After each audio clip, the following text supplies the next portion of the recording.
215 South Ash, here in Pearsall, Texas. This time I'd ask everyone to please mute your phones. Can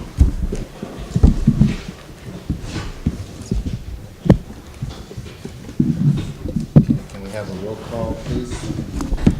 Mary Moore. Present. Julian Castaño. Present. Patty Pinto. Present. Aurora Garza. Here. Brenda Trevino. Here. Robert Villarreal. Present. Ben Garza. Here. Chris Holiday. Here. And we do have a quorum, so we'll proceed to the meeting this evening. This time, Mr. Froster, will you lead us in the invocation, please?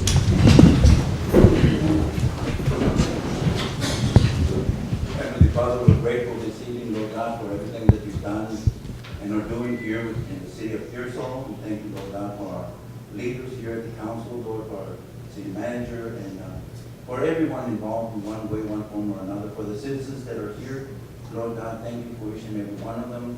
Lord, and we pray that you just continue to bless our city in a mighty way, Father, and that it be led in a direction, Lord God, where this city of Pearsall, Lord, will be as a city on a hilltop, Lord God, when people in other cities will begin to ask how things were done here that has helped the city move along and prosper and be blessed. And so, Lord God, we thank you for everything. And bless this meeting tonight. Bless everyone once again. Bless everyone here in Jesus' name. Amen. Pledge allegiance to the flag of the United States of America and to the republic for which it stands, one nation, under God, indivisible, with liberty and justice for all.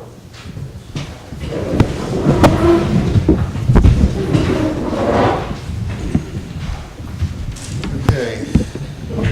Citizens to be heard. Do we have anyone on the agenda? We have Huron Castillo Moreno. Okay. Here. Before we start, in accordance with section 3.12 of the Pearsall Municipal Charter, all meetings of the City Council and all committees thereof shall be open to the public, and the rules of the council shall provide that citizens of the city shall have a reasonable opportunity to be heard at any such meetings in regard to any matter that are considered. Any such meetings shall comply with all applicable laws of the state of Texas. Accordingly, the Pearsall City Council has rules of courtesy in place for all persons in attendance and at its meetings. The presiding public official shall at all times preserve order and decorum, prevent personal references to council members or impugning a person's motives. Citizens requested to be heard shall sign in before the meeting is called in order to and shall be called upon in the order that they signed in. The presiding official shall use discretion in time allowed a citizen to be heard. The citizen shall make every effort to be brief, get to the point, and to limit speaking time to no more than 3 minutes. Personal attacks shall not be allowed by any speaker. Mr. Moreno. Good evening, Madam Mayor, honored council. I have 3 items I would like to discuss. One is I'd like to know the procedure to submitting a complaint against the gas and water department. Number 2, the use of the callejones. Any new regulations that have come up as to any changes. And number 3,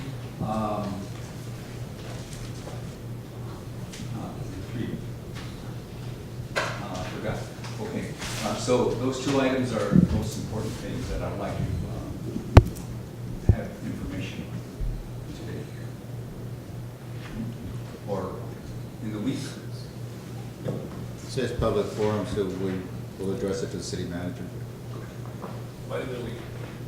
I'll get your information by the end of the week. I have a draft of this complaint with me tonight, but it's just a draft. There's I need to know the code. a specific form that's available in the city. Okay, thank you. Pete, do you know what I want? Do you know what I want? I didn't hear the second one. The use of the alleyway. Yeah. Oh, yeah, the uses of the alleyways.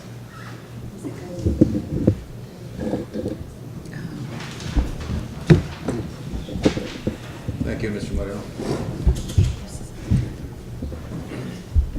Item 5, action to consent agenda. Discussion and possible action regarding the approval of minutes for the city council regular and special meetings from August 8th, 2017 to March 29th, 2018. This is an action item. A motion? So move. Second. Okay, there is a motion and a second. All in favor? Aye. Yes. Yes, that was motion just, Yes. so in your packet there, you have the minutes from the regular, all regular and special meetings from August 8th through March 29th. If you have any questions, I'll be happy to answer. Anyone have any questions over any of the minutes? And we haven't done these, did these fall through the cracks, or is that? No, they just, they all need to be approved now. We don't necessarily have to provide written minutes for meetings because we have the recordings, we have the tape, we now have the video tape recordings up as well. But as part of the new website, that's one of the things that's on the new website, is a place where they can keep all the recorded minutes in there. And when we get the new website done, what you guys will see is what we use now on the board book. The website actually has a component in it that's like that. And as you go through the meeting, the notes are taken right there live during the meeting. As soon as the meeting's done, the minutes are presented as soon as it's done. So this is to catch up everything now in a written format so that we can get them loaded on the new website so that we can continue using that service and not have a gap in the written portion. And then going forward, will we approve the last one? Well, going forward, they need to be approved like Yeah. this? Yeah, but they'll be done immediately as soon as the meeting's over if you guys review. And actually, you'll watch them get done during the course of the meeting. So it's a pretty interesting component to the new website. If there's no other questions, I'd like to make a motion that we approve the minutes from city council regular and special meetings from August the 8th of 17 to March 29th of 18. So move. There's a motion, is there a second? Second. There's a second, so all in favor? Aye. Unanimous. Item 6, presentation regarding update on Moreno Street by Ellen B. Staff. While he's grabbing his board back there, this is the inquiry that we had from a few meetings ago about the flooding in that area. So they Madam Mayor, Council, I'm approach you guys with this board that I have here for map. Each elevations, let's see, Garcia Street and on Moreno Street. And we have in certain areas between about 2 feet elevation difference, being Garcia Street higher than Moreno Street. You can see, this is Garcia Street and this is Moreno Street.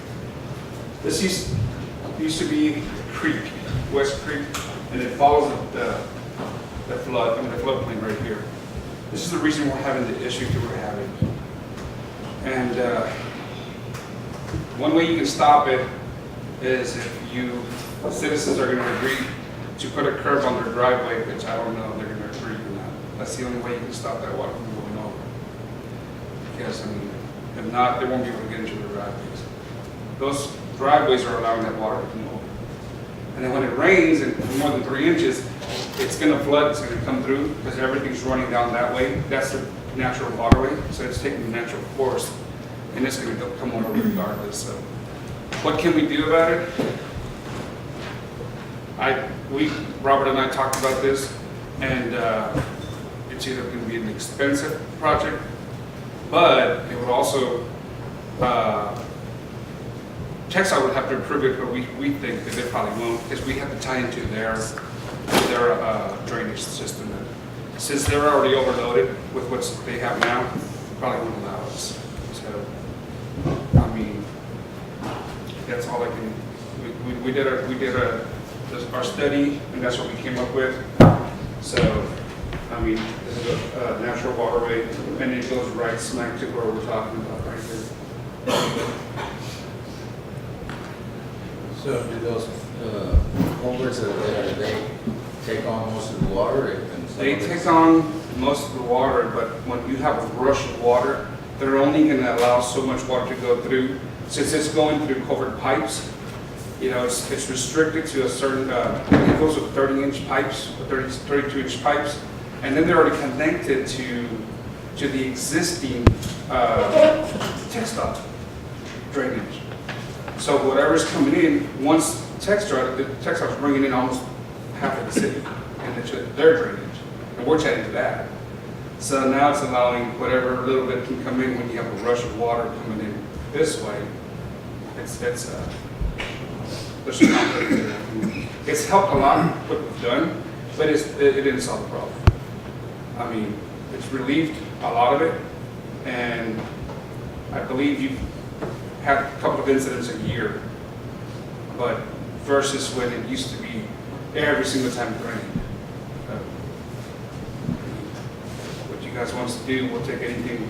Can we do like a retention pond up on the, kind of, it would be up somewhere in the brooks? You have a retention pond up there by the, at the apartment complex, but they're taking in so much water and it's not big enough. I mean, it's really not helping. Once that pond is full and on heavy rain, it's full in 20, 40 minutes. So when you have, What about above that in a bigger earthen? that wouldn't help you. Anything past the water tower, it's not going to help. It's all, everything that's causing it is from the water tower, from, what's the street?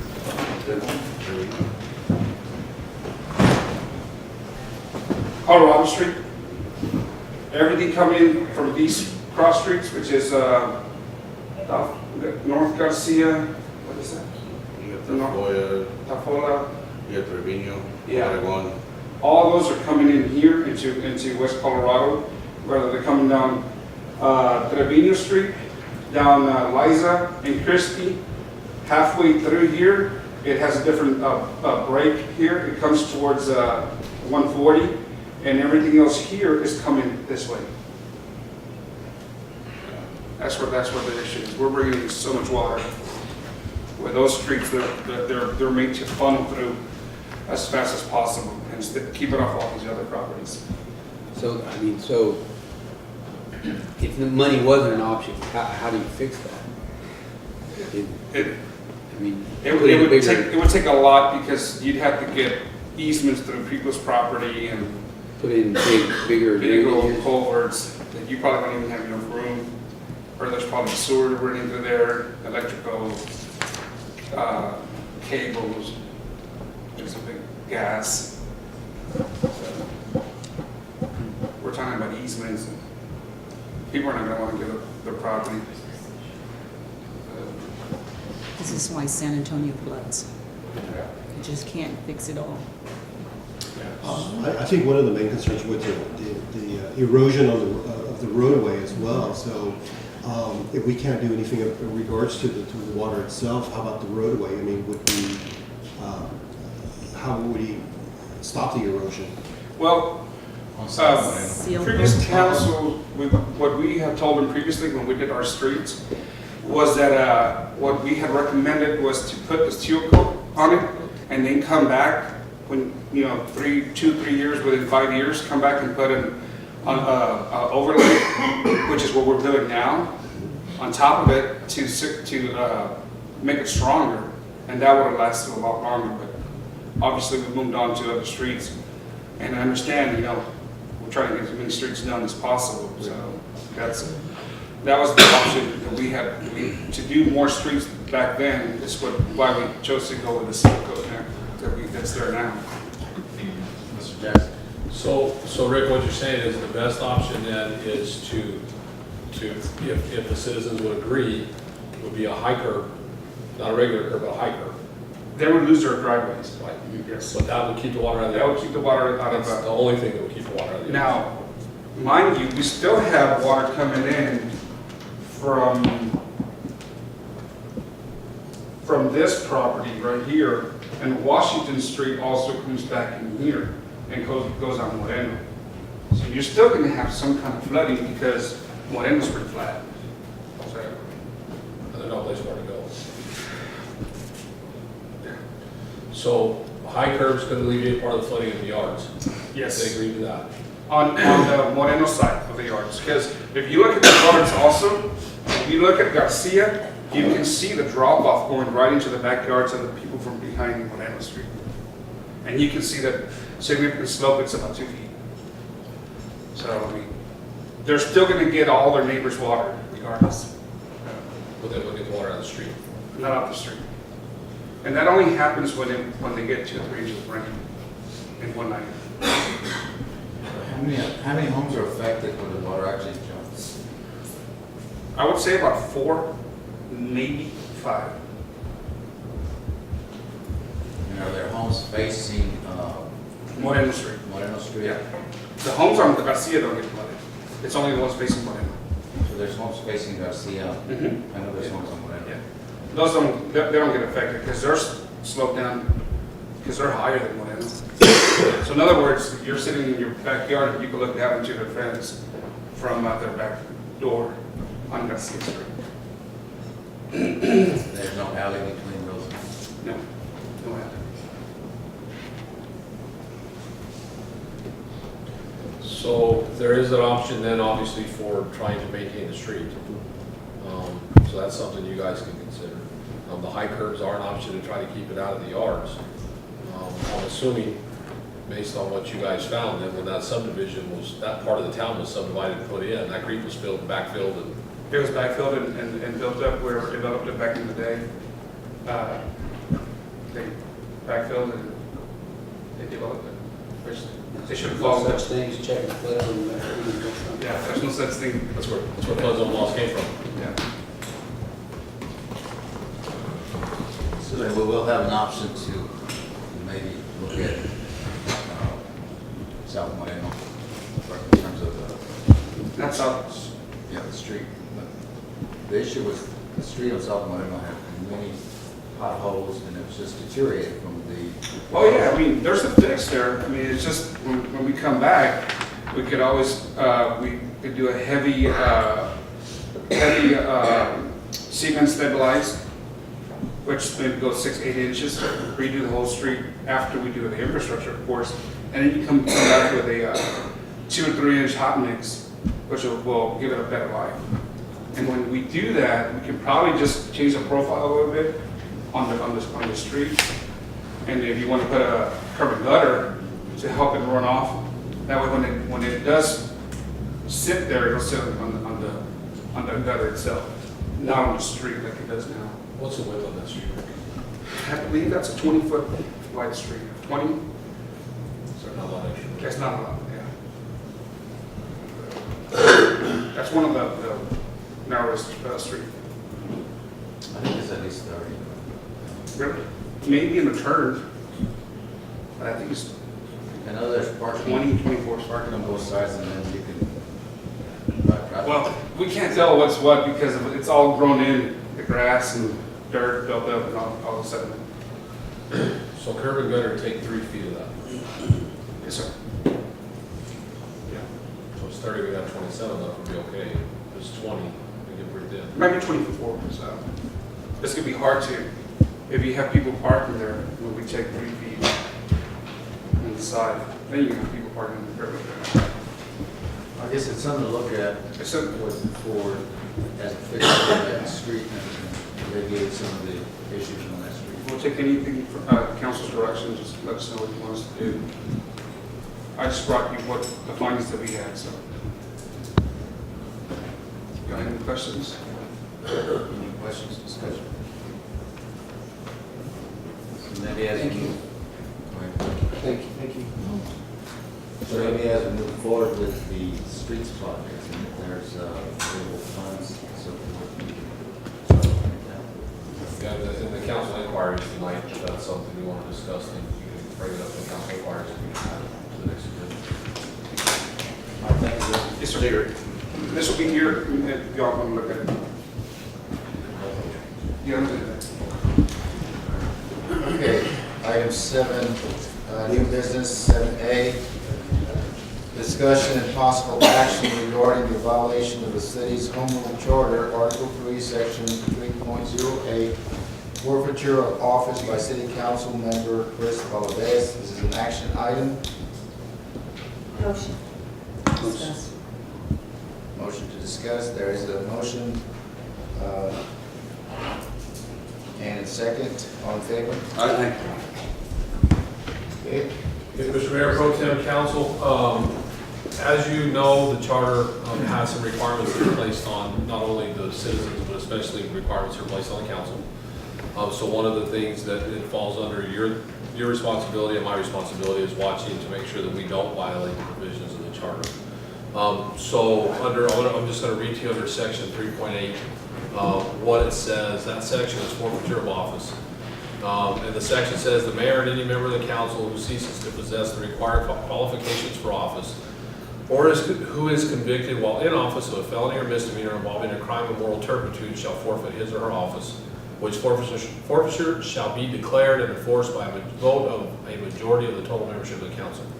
The mayor and any member of the city council who fails to attend 3 consecutive regular, special, and or emergency call meetings of the city council shall forfeit his or her office unless excused by the unanimous vote of the city council, the vote being taken at the beginning of the 4th meeting after providing the absent council member an opportunity to present his or her excuse or extenuating circumstance to the city council. So I want to point out a couple of things on this item to make sure that everyone understands. And I previously sent a letter to Councilman Valdez so that he understood where we're at here. He missed 3 consecutive meetings on March 1st, which was a special meeting, which was the vote to call the election and the master plan. March 13th, which was a regular city council meeting in March, and March 27th, which was a special meeting, or it was the first annexation public hearing. That meeting was held on a Tuesday, and there was another meeting on Thursday. And Councilman Valdez was at that meeting on Thursday. I discussed this with the city attorney prior to that meeting because by law, we can't put something on the agenda unless we give 72 hours notice. There was only 48 hours between the 2 meetings, so it couldn't be added to the agenda for that meeting because that would have violated the Open Meetings Act. So because that second public hearing, there was not going to be any action items for him to vote on as a council member, the decision was made that it had to be at the next agenda that we had time to actually give notice on. And that's the agenda for tonight. So I sent him a letter and explained that situation to him as to why it wasn't brought up on the 29th, and it had to be brought up today because the 3 misses, this is the first regular meeting after where it could actually be given proper notice to be considered. So again, the statute the charter, what has to happen now, it says that the council member or mayor is given the opportunity to present his or her excuse or extenuating circumstance, and then for them to retain their seat, they have to receive a unanimous vote of the remaining members of the council to retain it. So that's where you got that. All right, fellow council members, on the 1st and 13th, my little girl was ill, and I tried to keep a good co-parenting relationship with my little girl's mother. So I went ahead and watched her both the 1st and 13th. The 27th, I had to pick up we had the state fire marshal coming down on us for our not having a fire suppression system at the restaurant, and we had different companies working to install the vent hood and then the exhaust system and then the fire suppression system. Well, then we needed a safety valve with the gas system. So I had to go pick that up on the 27th. By the time I got back, that meeting was already probably approaching 8 o'clock. So that was the reason why I didn't come to that meeting. But everything else, everything is squared away as far as my business, and with with my daughter, I mean, I'm a single parent, my daughter and her health, of course it's going to come first. But as far as any future meetings, I will, really try to not miss anything else in the future. I asked her, to consider these reasons why I missed it and continue to keep me on along with you. Any questions from the council? So on the 27th, it was because you had, I'm sorry, the fire marshal? Yeah, I went to San Antonio to pick up a safety valve, and then on the way back, I stopped at Boners to pick up some meat, and I came back, and then when I got back over here, it was about 7:40, almost 8 o'clock. But let's say that because the state fire marshal was coming in on a Wednesday, they had given us an ultimatum where they were going to basically shut us down. All this stuff was supposed to be taken care of in December, but our landlord never got any of that stuff taken care of.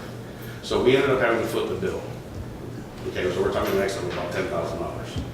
So everything was, every weekend, it was just been, March was a nightmare for us. Actually, the whole move has been a nightmare for us. That's the whole reason why we moved is because we were going to be getting shut down because of the fire marshals. So anyway, so long story short, we were given an ultimatum. Nothing was being done by our landlord. We had to take everything into our, matters into our own hands.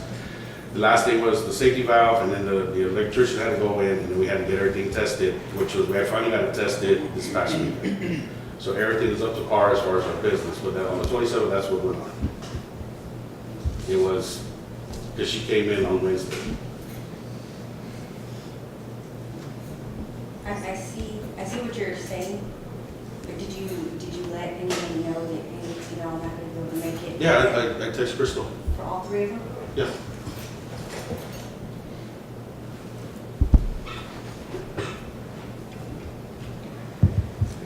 Somebody else was trying to say something. Oh, that's what I was.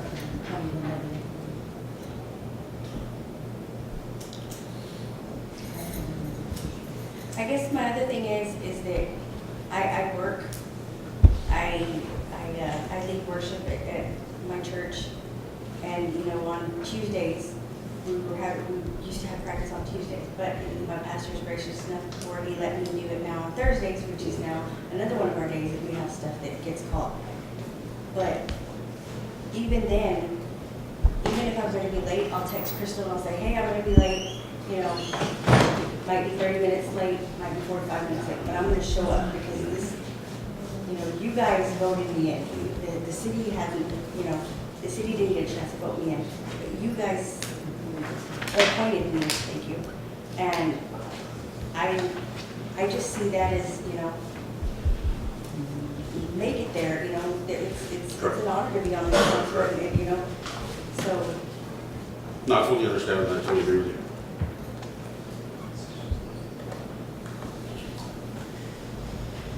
Any other questions? Are we going to need to make a motion? Are we going to vote, make a motion and then vote on that, look for unanimous consent? So what the charter says is you have to have unanimous vote to excuse the absences. So the motion would be to excuse the absences and would require unanimous vote. I'm prepared to make a motion. If there's no other questions.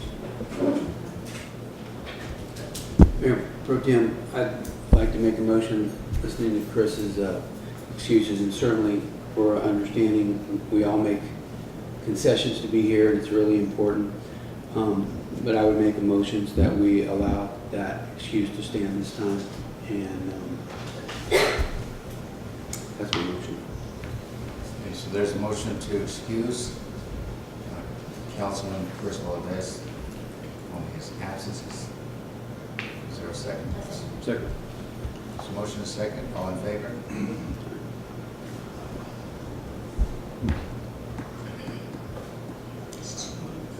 Okay, that's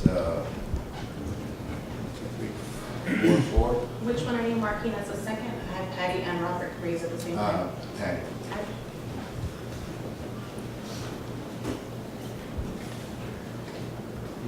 So All against?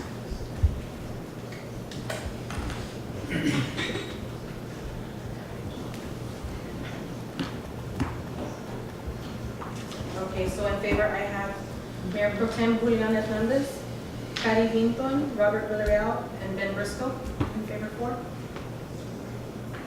And against we have Aurora Garza and Brenda Whitaker. Okay. So the motion is it's 42, so it does not meet the charter's expectation for, and so at this point, this council has called for forfeiture of office by Member Chris Valdez. Can I just say something? I honestly feel really bad, Chris. This is the last thing I wanted to do. It's just, I understand about being a single parent, that, and I applaud you because there's not that many fathers who'd step up and take that responsibility, you know. But it's just, at the end of the day, you know, we're all here, no matter what. Sick, having stuff to do, having to cut off stuff, you know, just getting out of that, man. Yeah, I understand. I mean, I've served before, you know, and I know how this goes, you know, so I mean, there's no hard feelings at all. Yeah, it is what it is, you know. Rest that down? Okay. Thank you. Thank you. Okay, moving on to 7B. Discussion and possible action regarding the violation of the city's home rule charter, Article 3, Section 3.08, forfeiture of office by Mayor Mary Moore. This is an action item. Motion to discuss. Second. Motion to discuss and second. All in favor? Aye. Mr. Mayor, posted to council, same rules that applied a minute ago. I sent the mayor a letter also on Friday. To let her know when I discussed this with her prior. She knew this is what it was. And I just want to make sure that everybody in the room understands we don't have a choice. You know, this is what the charter requires. The citizens of this town passed this charter, and they passed it for a reason. And so this is not. Councilor Hernandez came in my office, I think it was yesterday, and we were talking, and he asked who put it on the agenda. And I told him I did. And the reason I put it on the agenda is because my job is to make sure that this council gets the right information and follows the charter. And the charter requires that we do this. So it's not, in the letter I sent to both of them, I told this is the hardest letter I've probably written since I've been here. Because it's not something that I want to do, but something that I have to do, because that's the requirements of the citizens that place on us. So I just want to make sure everybody understands that this is not a thing that was taken lightly or was easy to do, but it was something we had to do, because we can't hold anybody to a standard of an ordinance that we set or anything else if we don't hold ourselves to the standard of the charter.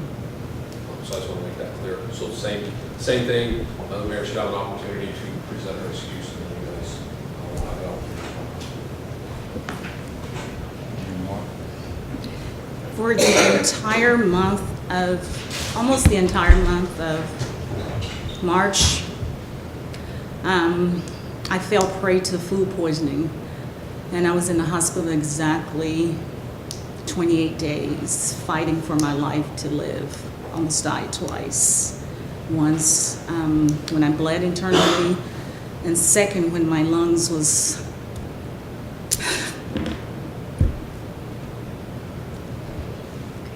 when my body began to make all these blood clots, and I couldn't breathe. It's still kind of difficult to breathe. However, the one thing that caused me to fight was knowing one day I would be back here serving my community as mayor. And for the 3 years I've been in office, I can guarantee you, I can say maybe I've missed one meeting because I was out of the country. I take this job very serious because I was elected by the citizens to do a job. And so far, I think I've been doing an okay job. I would never ever skip a meeting for any frivolous whatever. So the fact that I was on my bed of affliction fighting for my life, I think that's enough excuse to say why I wasn't here the entire month of March. I'm not supposed to be here tonight, but I came here to fight for my position. And that's the only reason. So council, it's up to you guys. But that's all I have to say. Any questions by the council? Mayor Pro Tem, I'd like to make a motion if there's no other questions. Yes, sir. Mayor Pro Tem, I would like to make a motion that we consider Mayor Moore's request to keep her job with for the reason she so stated, and allow her to stay in that position. There is a motion to excuse Mayor Mary Moore's absences. And a second by Councilman Trevino. All in favor? It is a unanimous vote by the council. Mayor Mary Moore as mayor of the city. Thank you.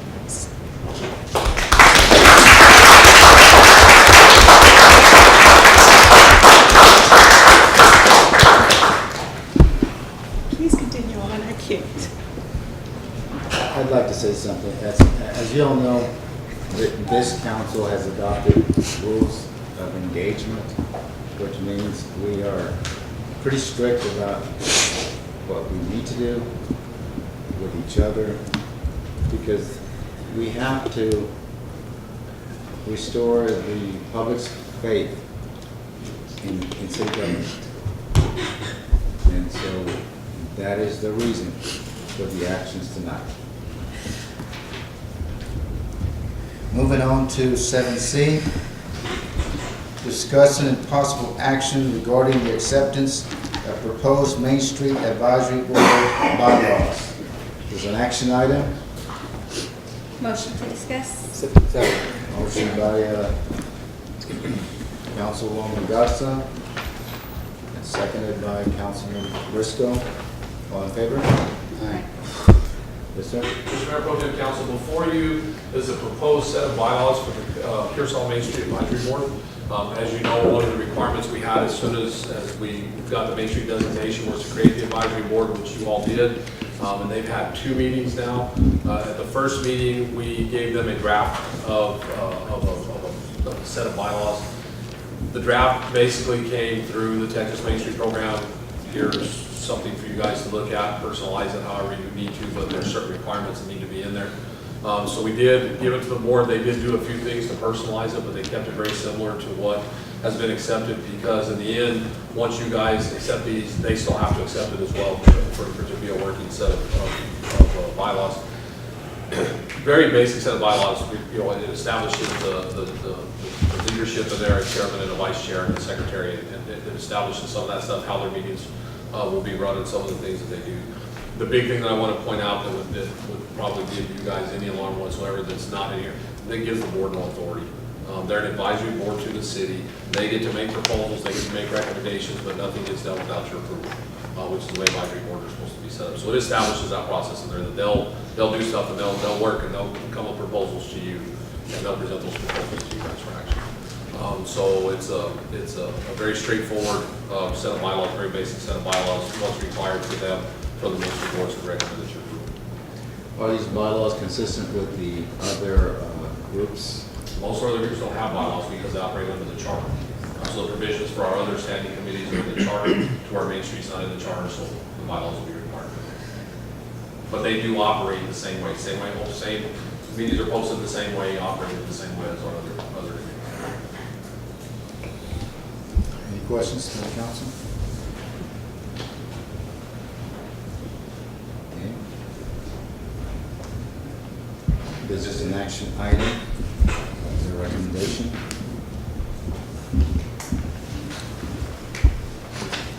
Mayor Pro Tem, I'd make a motion that we accept the proposed advisory bylaws as presented. Second.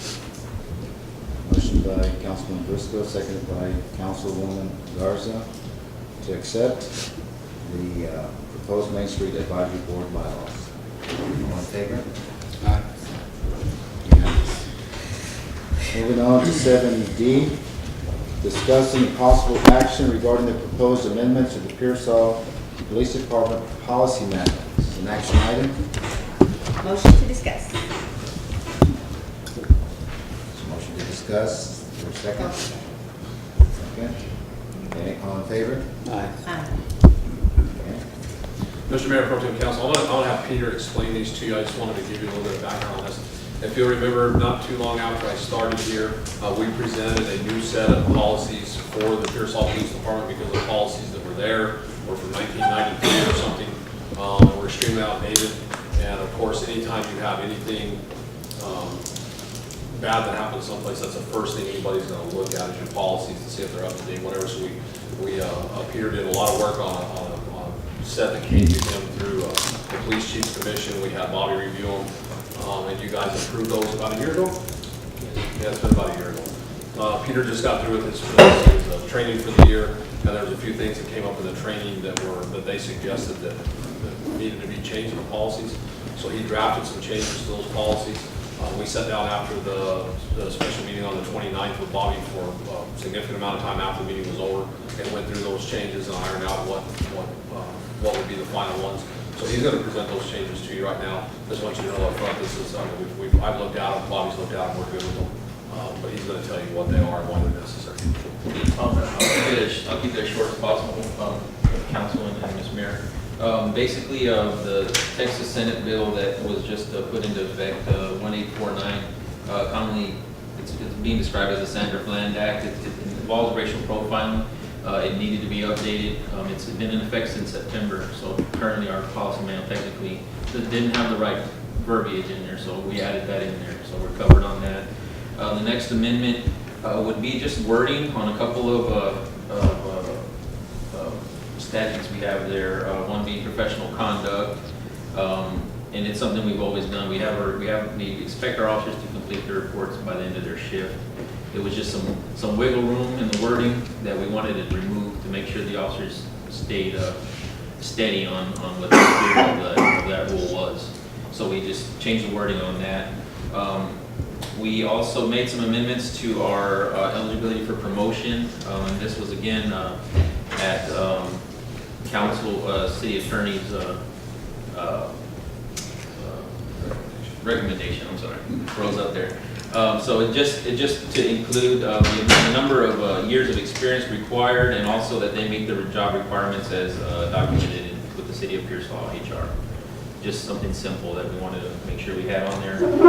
Exhibit F would be a policy that I felt to include, which was on informants. We have been operating under this as a general order, but we'd like for it to be part of the official, which requires audits of any money that we may spend on informants, or any money that we're using for investigative purposes would be subject to audit and the procedures that we'd be held by, so that we're not just throwing money around and not telling anybody about it.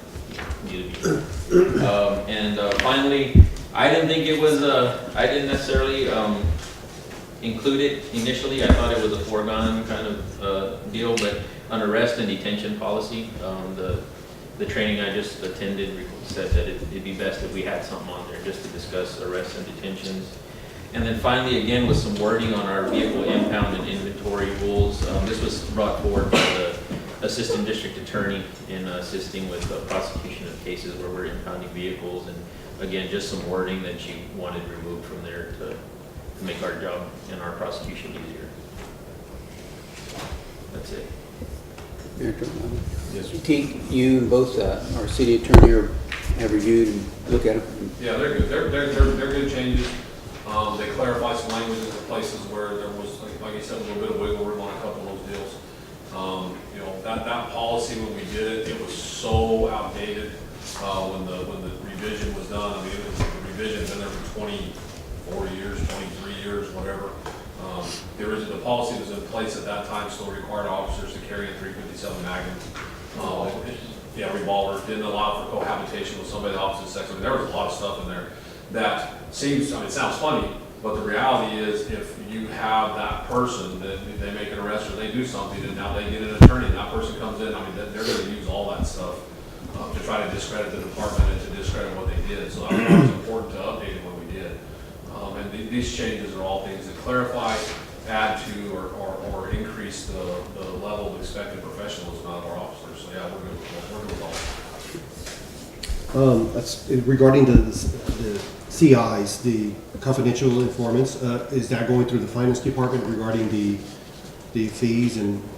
Yeah, it's a every 6 month requirement that the finance department go through, and any money that's been given to us for whatever investigative purpose, that it can be reviewed. Each expenditure notated on a spreadsheet and to be reviewed by the finance department and the city manager. A lot of provisions. And again, we hadn't had one before. We've been doing this for a long time, so it was, I was more than welcome to have this auditing procedure put in, just to make sure that the public knows we're not just throwing money around. Definitely. Transparency. Yes, sir. Any other questions? This is an action item then. Is there a motion?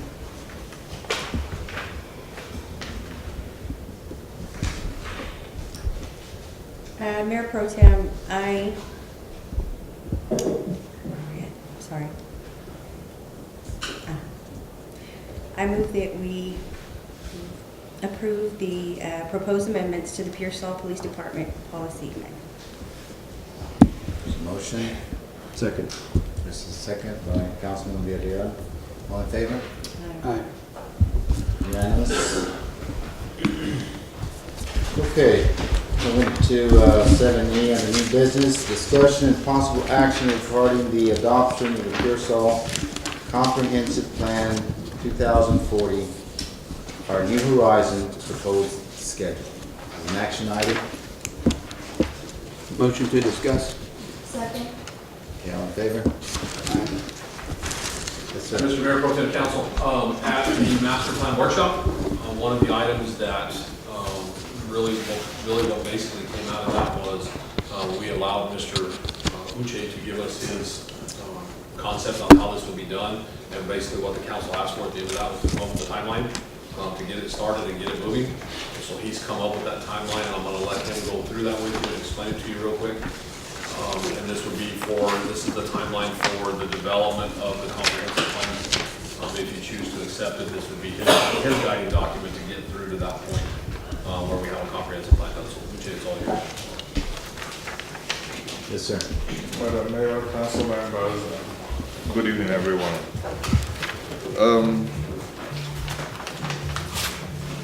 I believe they passed a couple of days to remember. Okay. So basically, when we look at the first page, not the cover page, it explains briefly the process again that I explained the day I talked about master plan process. However, I am now looking at it the way I'm proposing the comprehensive plan to go. This, what you have is a local development scheme, which is a timetable, basically. So, and this timetable, like I said, if it is approved, will become part of the comprehensive plan. So it is actually part of the document that will, will form the comprehensive plan overall document. So the local development scheme, which is one of the circles on the left, in upper left corner, is this document.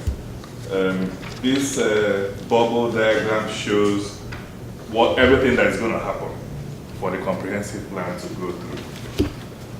I isolated 2 action area plans shown in kind of a flesh color. You could call it brown, you could call it peach, but they are on both sides of the central green circle.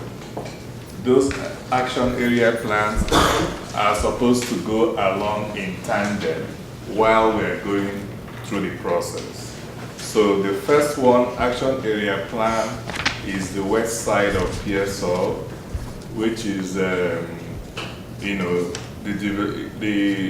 environment there needs urgent action. That's why it's an action area. Downtown is the next urgent action area. So, whereas I tried to establish a timeline for the overall comprehensive plan, I also isolated a timeline for the 2 action area plans. So, the first document profile is the overall timeline.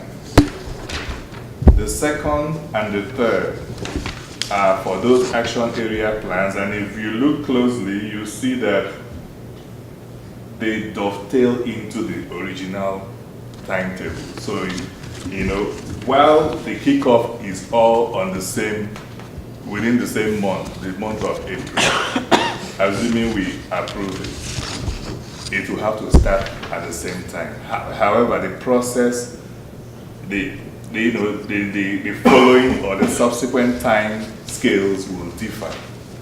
Because if you look at the second, after the first initiation, the commencement, the sustainability appraisal evidence gathering for the overall comprehensive plan is between August and February. Is a long time. You wonder why, almost 6 months. Because the action area plan will be going on while that is going through as well. It seems a bit complex, but it is not really complex because there is no vacuum anywhere. So things have to be going on and they feed into each other. Remember, there is always a feeding process. While we are gathering information, data on the west side, the west side is part of the city of Pearsall. So we are also gathering information on Pearsall. So that's why the overall timeline is wider, because we are not only dealing with the west side. We go to the east side, we go to everywhere in Pearsall. So it has to be a wider span. However, more emphasis will be on the west side because that needs to be addressed, more quickly than the rest. I don't know if I'm making sense. Okay.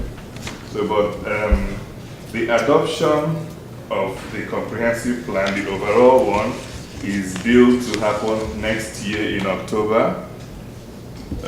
If we look on the document profile, the action area plan 1, the adoption will be before October because it is within the overall plan. However, the one for the downtown is after the overall plan is adopted, and there's a reason for that. Currently, we are getting ready for the First Lady to come and formally, Christian us as a Main Street program. So things are already in the works. And that is one of the things that this plan is going to emphasize. There needs to be coordination. I'm always high on a coordination policy.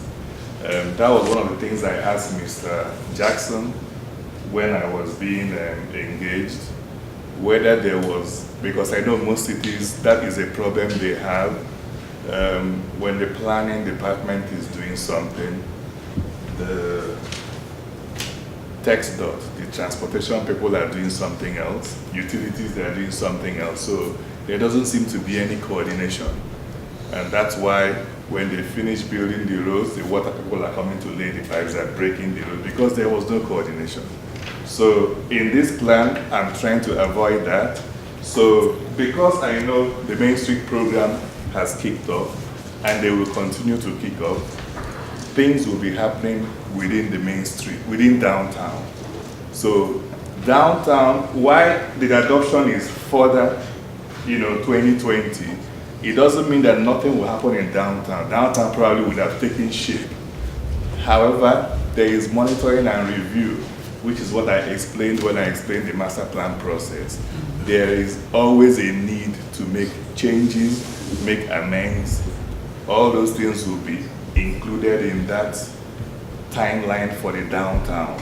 And that is why it goes into 2020 instead of 2019.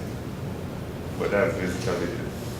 And this thing is not cast in stone, by the way, because as we go along, there's also a need to make changes, but it's always good to have a work program so that you're focused. Yeah, are there any questions by the council? Yes, sir. So before we hired, Jim, we were talking about bringing in some outside help to do this. If we would have hired a consultant, this would have been $15,000 of work. They would have came in, established this plan.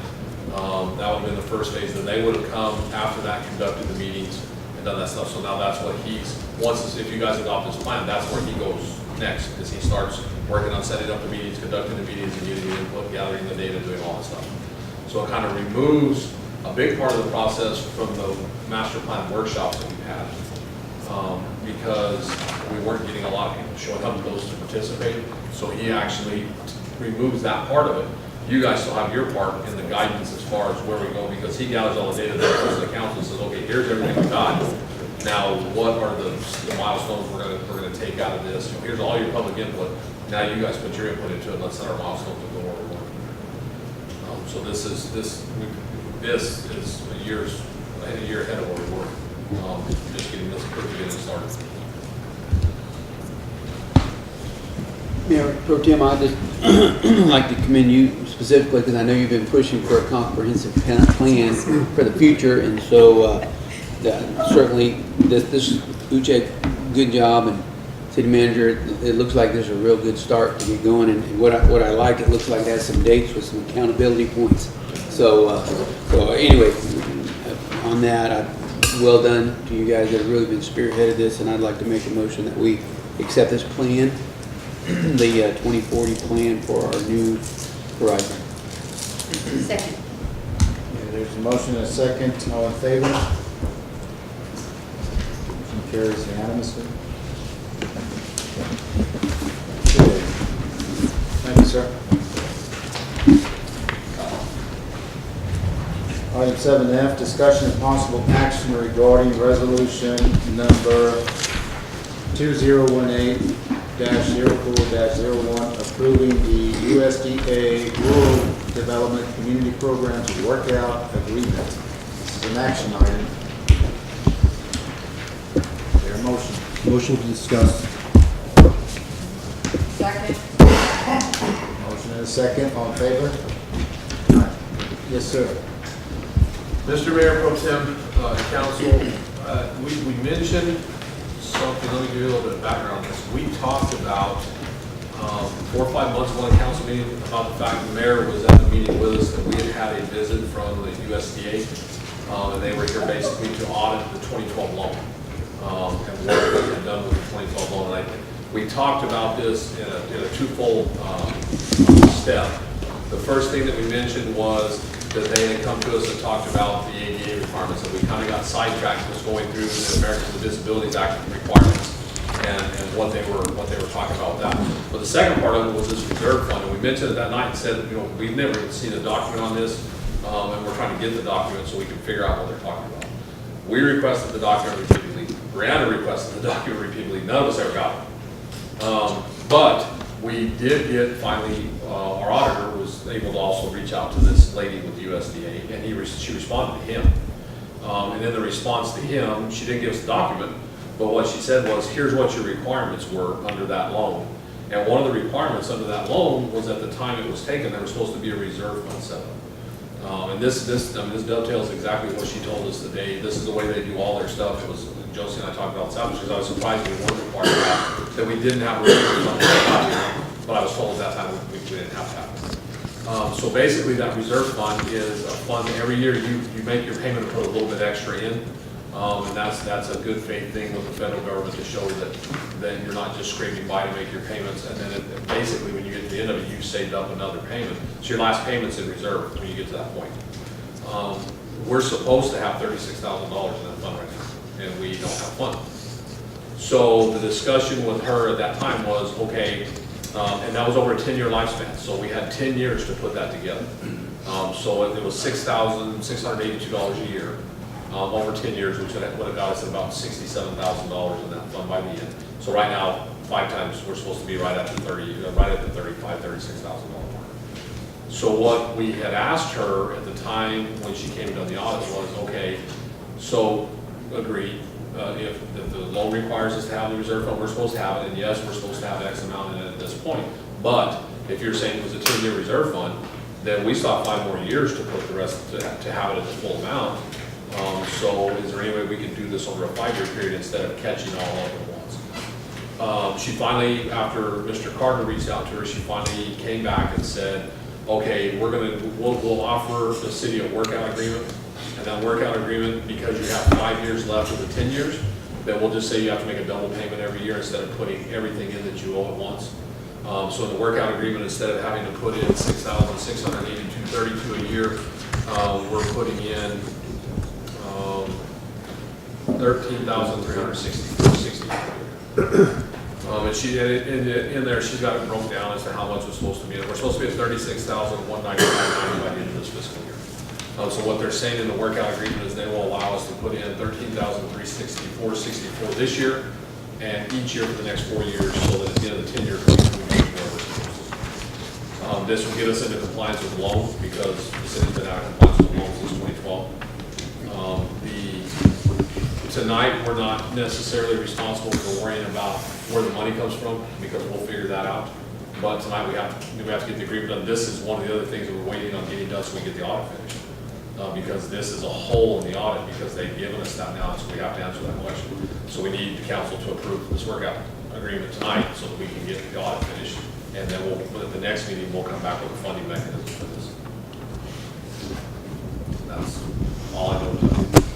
And they have, you've talked about this, and they're amenable to this? If we agree to this, they wrote up the agreement. Okay. She actually wrote the regional director, manager, whatever she is. She wrote up the agreement over the holiday Good Friday. I was on email with her all day on Good Friday. She was sitting back different versions of the drafts, and we were talking about it. And when I told her, finally we got to 13.6, I said, if you do the workout agreement for that, we'll figure out, we'll ask the council to approve it so we can figure out how to do it. So yeah, they're agreeable to it. They're anxious to get this loan into compliance. This will bring the loan into compliance, and that fixes any audit problems we have with it as well. So this loan was issued in September of 2012, and it was for $1,765,000. Yes. And do we know what projects were came about because of the loan? This was the water meter project, if I remember. Xavier was going to give you a list of the projects tonight that were done with this project. His father had a heart attack this afternoon, so I sent him to send it to him.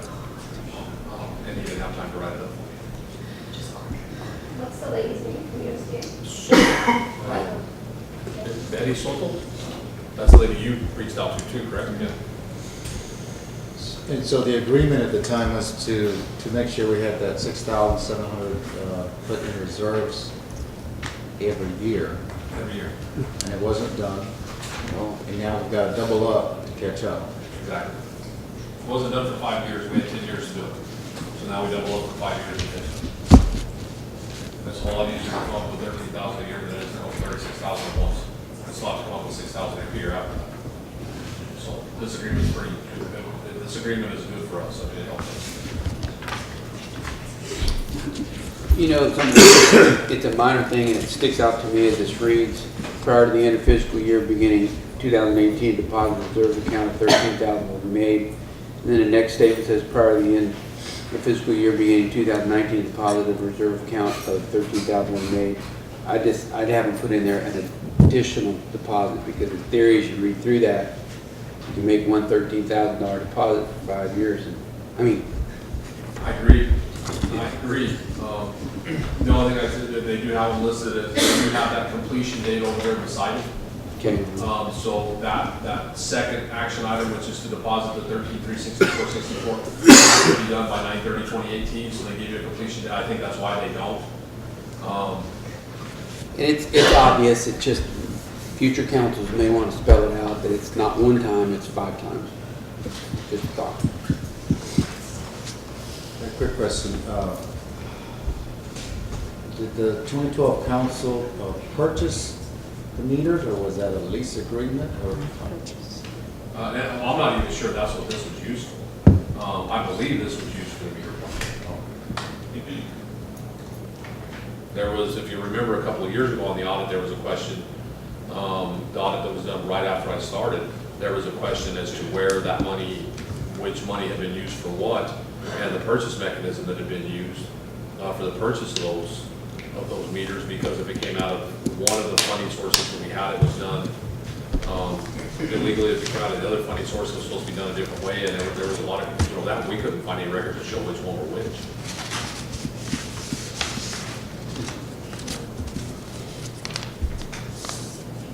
Will this clear us with? This will clear the reserve portion with the USDA. Of course, there's still the self-assessment that they talked to us about, which is the ADA compliance on our buildings that we have to complete.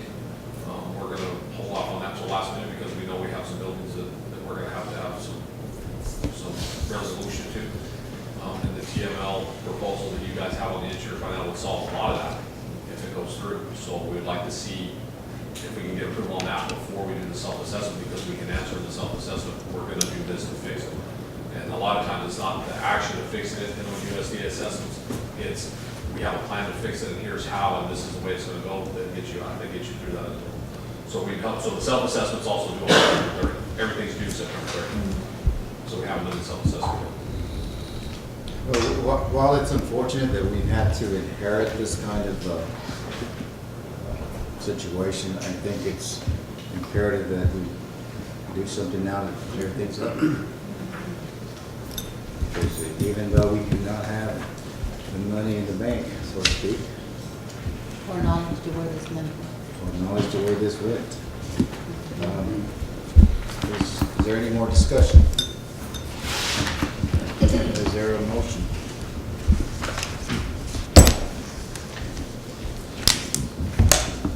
I make a motion to accept resolution number 2018-0401, USDA Rural Development Community Program without a second. Okay, there's a motion and a second. All in favor? Unanimous.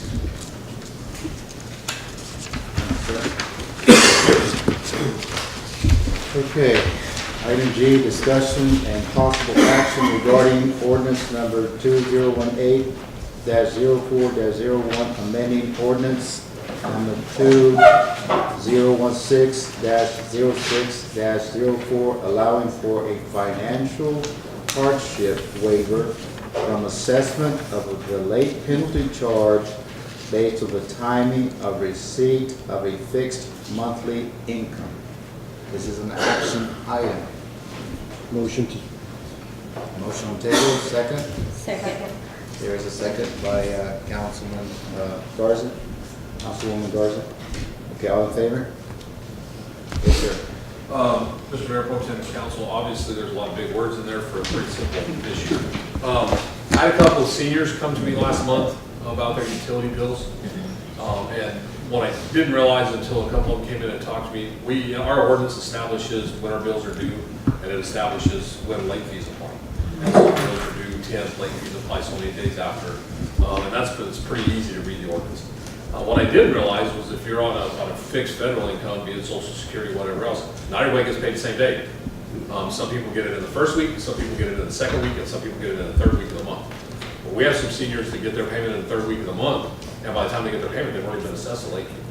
And so every month, they're getting hit with a late fee because they don't have their money that they get monthly prior to being able to come in and pay. So what this ordinance would do would allow for us to be able to issue a waiver, and they'll come in and show us, here's my statement, here's when I get my monthly payment from whoever. If it's after that due date, it will allow us to change their late date in the system so that they're not getting hit with that late charge every month. That's of no fault of their own. So it's a pretty simple fix to help some of our seniors. Mayor Pro Tem, I'd like to make a motion that we allow for the financial hardship with the proof that they are so deserving, those candidates that have their fixed income coming in later. And make that in the form of a motion. Okay, there is a motion and a second to amend ordinance number 2016-06-04 to allow for financial hardship waivers. All in favor? Motion passes unanimously. Item H, discussion and possible action regarding the 2018 Cinco de Mayo event. Motion to discuss. Motion to discuss. Second. Motion and second. All in favor? Okay, yes, sir. Mr. Mayor, Pro Tem Council, Cleo, you want to? Okay. I want to let Cleo talk about this. When last we had a meeting, we discussed the Cinco de Mayo event, and we allocated a budget. The first thing I did, since it was approved, was to start doing research to see what type of entertainment, what our options were, and what would best meet the needs of the cities in putting on this event. In so doing, I did find a band that is a 4-time Grammy award-winning Tejano band that will draw in, low estimate, 3,000 people when they perform. I am not disclosing their name because at the moment we are in negotiations for a contract. If I put the name out there right now, it'll go out in the paper, it'll go through social media. Until we have a signed contract, we don't promote. That's kind of a tentative agreement. Now, the council so decides they want to know who this band is, Mr. Jackson has an answer for that. In the meantime, let me explain my reasoning. We have a $30,000 budget that was approved. Last year, $40,000 was given for the Cinco de Mayo. We had a little bit longer time. We are running up to the curve now. If I can bring in this band, I can almost guarantee that we will get a return of an investment that will actually be beneficial to the city, because we want to charge a minimum of a $5 donation fee, but you times that, $3,000. And it may be more because we're doing a 2-day event. Plus, we hope to get the proceeds from the alcohol sales. Again, Mr. Jackson will address that after I speak. So if you add the potential from the alcohol sales, the minimum of the $5 bid, I will estimate the potential for us to raise that will go towards the city. This is what is critical for me to want to push this through, is we're doing something that is beneficial for the city, for downtown development, because it was decided that this donation would go to renovate or be part of the Main Street Fund to renovate downtown. I am estimating that minimum that we can receive back to be between $15,000 to $20,000, with potentially to be a lot more. That is money we would not otherwise be able to have, that we don't have a fund for now. We have businesses that are in dire need of fixing their frontage, the frontage of the buildings, the facade. We have a lot of things we could do. It would be nice to be able to match and offer some of our local business owners the opportunity to improve the appearance of their buildings. It would be a first step. I push this through and urge the city council to please consider this as a benefit to the city. But to do this means having to consider raising that $30,000 budget. I am asking for $55,000 to bring in this band.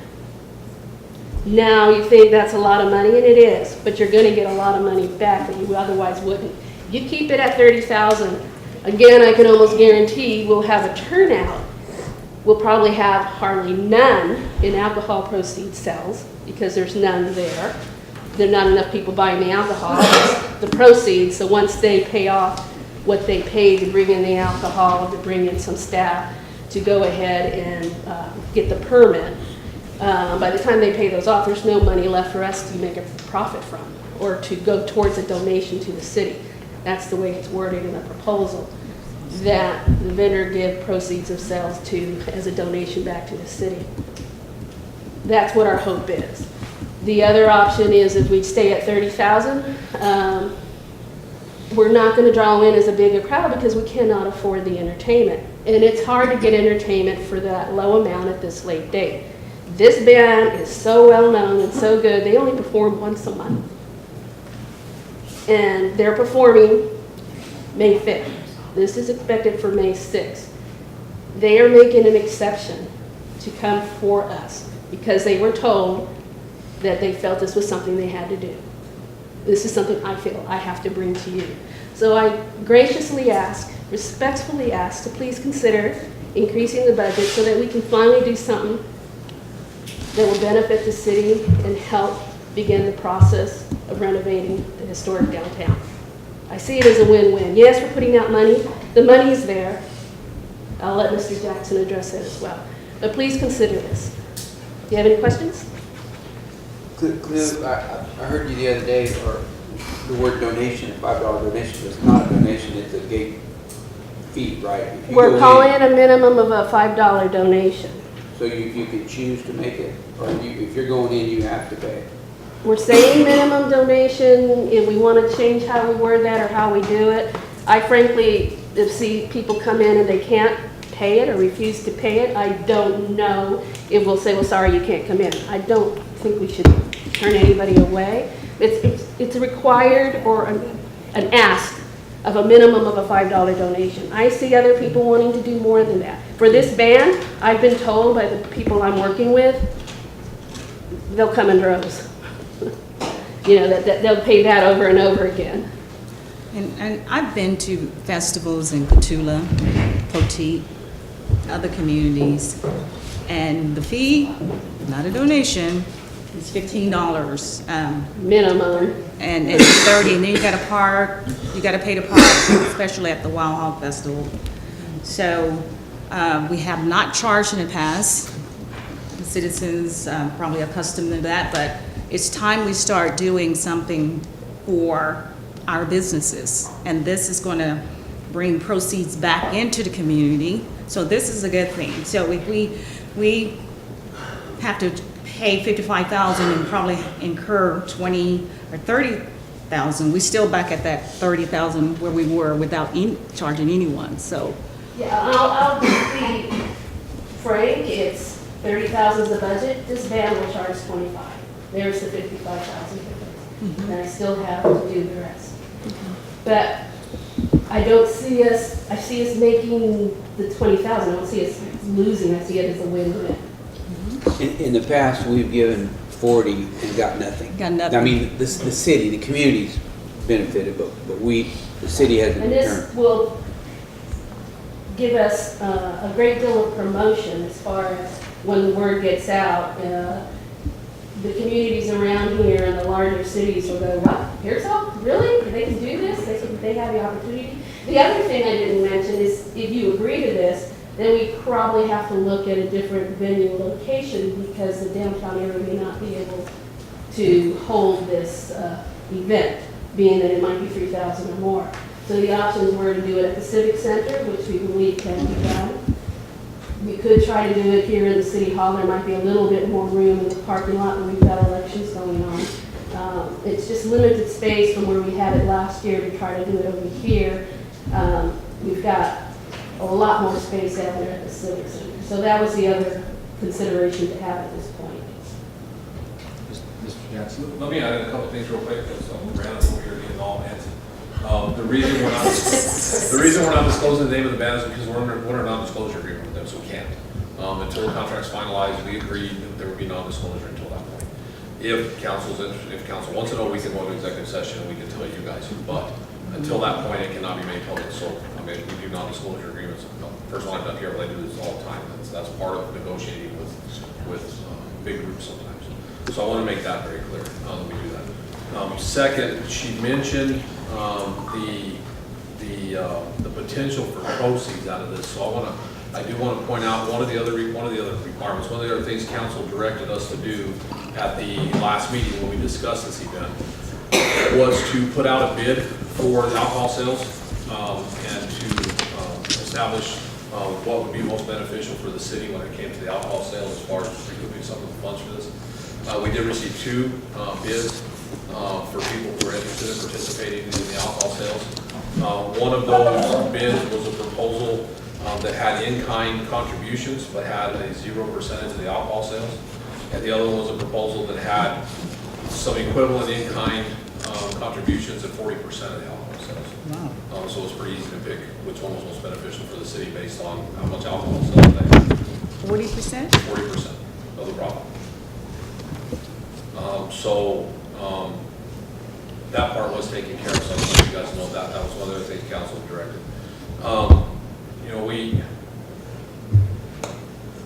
You guys can choose to do whatever you want to do, obviously. You're the council, it's your decision to do what you want to do. But if this is one of the events that you guys want to run with and make this one of the signature events for Pearsall, the group that she's got lined up is going to do that. And there's a good possibility of this turning into not just a one-time thing with them, but a multiple-time thing with them for doing this. But that's entirely up to you. As far as, the other thing that Cleo didn't talk about was that she reached out to a lot of the bigger name bands, and they're not available. They're not what? They're not available. I mean, all of them were booked, or told her they were booked. This group, again, was booked, they're booked out of state that day. They're actually playing in another state the day before, but they agreed to come back and come here to do the event, so it was a your decision, but this one could be pretty big. So would downtown be sufficient space? I don't know. I don't think so. It's going to be crowded. If the normal crowd shows up, that they get at their events, they're not enough room anywhere out there. As far as I know, they haven't performed in the South Central Texas area in like at least 2 years, maybe longer. We're talking about visitors from out of town, a lot of visitors, potential, and the local citizens as well. Sports complex? Or they have softball games on that day? Where else could we have? Only two venues I can think of that are big enough for it are the Civic Center or the sports complex. But the sports complex, we'd have to do a lot of fencing, where the Civic Center wouldn't have to do any. If the Civic Center would be ready for an event, if what you're saying. So the inside of the building is not usable right now, but we wouldn't use the inside of the building anyway. The pavilion itself, there's no work being done on the pavilion because that ad alternate, which was to put in the bands, was not approved. So there's no work being done out there. The bathrooms, I'm pretty sure they're going to be done before, but if they're not, we can bring in porta potties. That wouldn't be that big a deal with the bathrooms. And we've got power, so I can turn the generator costs. We've got everything there. My other thing is, I saw on Facebook that y'all were already advertising for vendors. Have y'all gotten any? I've been getting calls every day. A couple I've asked to hold off on because I don't know what the location is. Once this gets out there, we'll be turning vendors away. Now, are we doing the one vendor, the way we usually do it, one vendor serves this, one vendor serves that? Or are you gonna allow multiple vendors to sell? It'll be up for discussion. Usually, if it's small event, small place, then we try to just let one person do one thing. But if we're gonna expect the crowd we can get, it'll be enough to go around it. We would almost have to have multiple vendors selling the same thing because they're gonna run out of food. Is the big band Saturday night or Friday night? Sunday night, we would try to get a semi-decent band on Saturday night to try to secure people to come in Saturday, spend the night. Our hope says that they have such a good time Sunday that they spend the night Sunday too while they recuperate. Well, Sunday night work, Oh yeah, It worked the last time. that's what Signal People performed. everywhere. so again, we're talking about hot funds money. Correct. And we're talking about also the benefit of having a community festival and what that does, but then also getting return. And it's, did I hear you say guaranteed? No, it has potential. Okay. I can almost guarantee it, but it has a potential to. But there is, but there will be something because we will get gauge. Yes, I mean, even at 30,000, I think we might make 6,000, but I'd much rather make 20 plus. And we don't have to split the gate with the band because we pay them the fee. That's another reason why the terminology is a donation, that it's going to better the community, and they were all in for something that's giving back to the community. So that discussion's already been had. Okay. Tink, I didn't quite understand what you said about the 2 bids for the alcohol. We put the bid out. We gave it to every local vendor here in town and to vendors outside of town. We received 2 bids. The one bid that we received was for in-kind work, basically help with the event.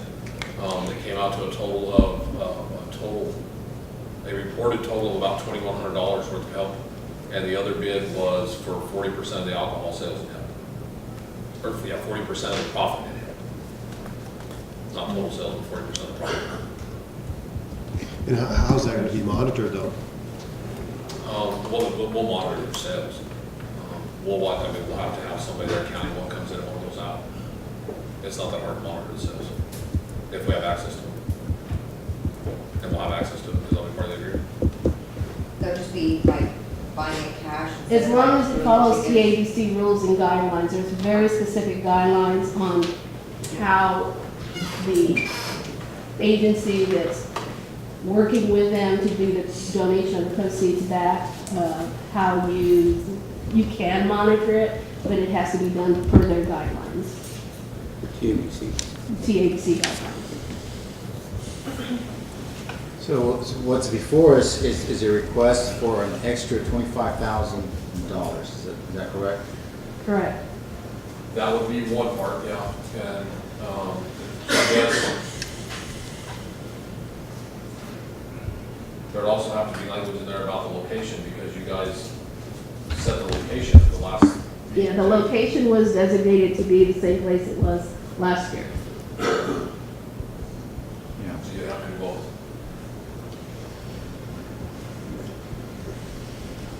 Or you could change the location, not the budget, change whether not the location, or there's a lot of options. And we've also got to choose the beer vendor, correct? No, the way you guys worded it, that is to put it out and select. Say that again? The way the motion was worded was for us to get it out and select as quick as we could. Okay. So we did a review here and we selected here. Okay. So what does the council want to do as far as the venue, since it has potential for lots and lots of attendance? I think it would give the city center great exposure. Yeah. And it's fenced, so we're not having to put out money to enclose the complex Or get a generator. or get a generator. Plenty of parking. Plenty ample parking. So there's plenty of parking. We can save on the electrical Yes. and fencing. And there's spots set up for vendors. Yes. Over there.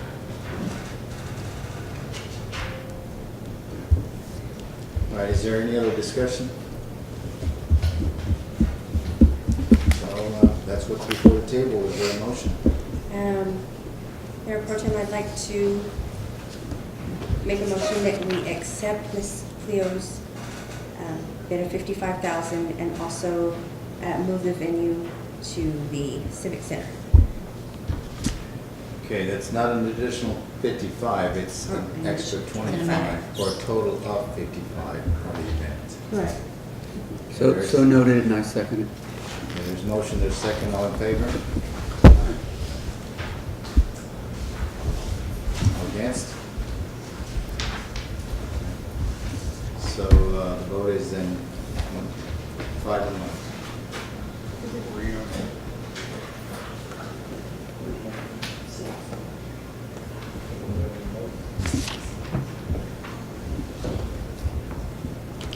Well, there was a motion to vote in favor. Right? I don't know if we got it all in favor. You want to vote, Yes, vote again? let's go ahead and show hands again. All in favor? Okay. So that's 5. Now we have to 5-1. 5-1. Mhm. That's it.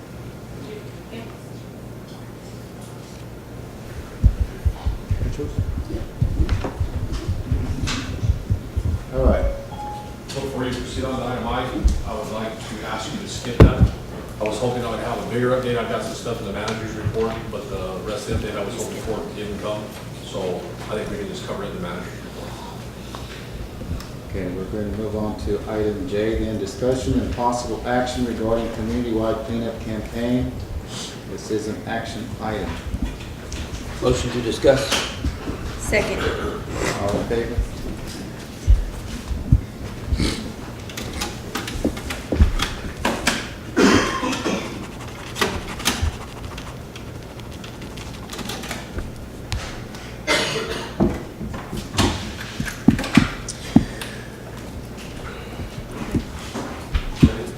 Okay. Mr. Mayor, Pro Tem Council, this was the item that you had asked to be placed on the agenda at the last council meeting, so I'll leave the floor when you guys talk about whatever it is you want to talk about.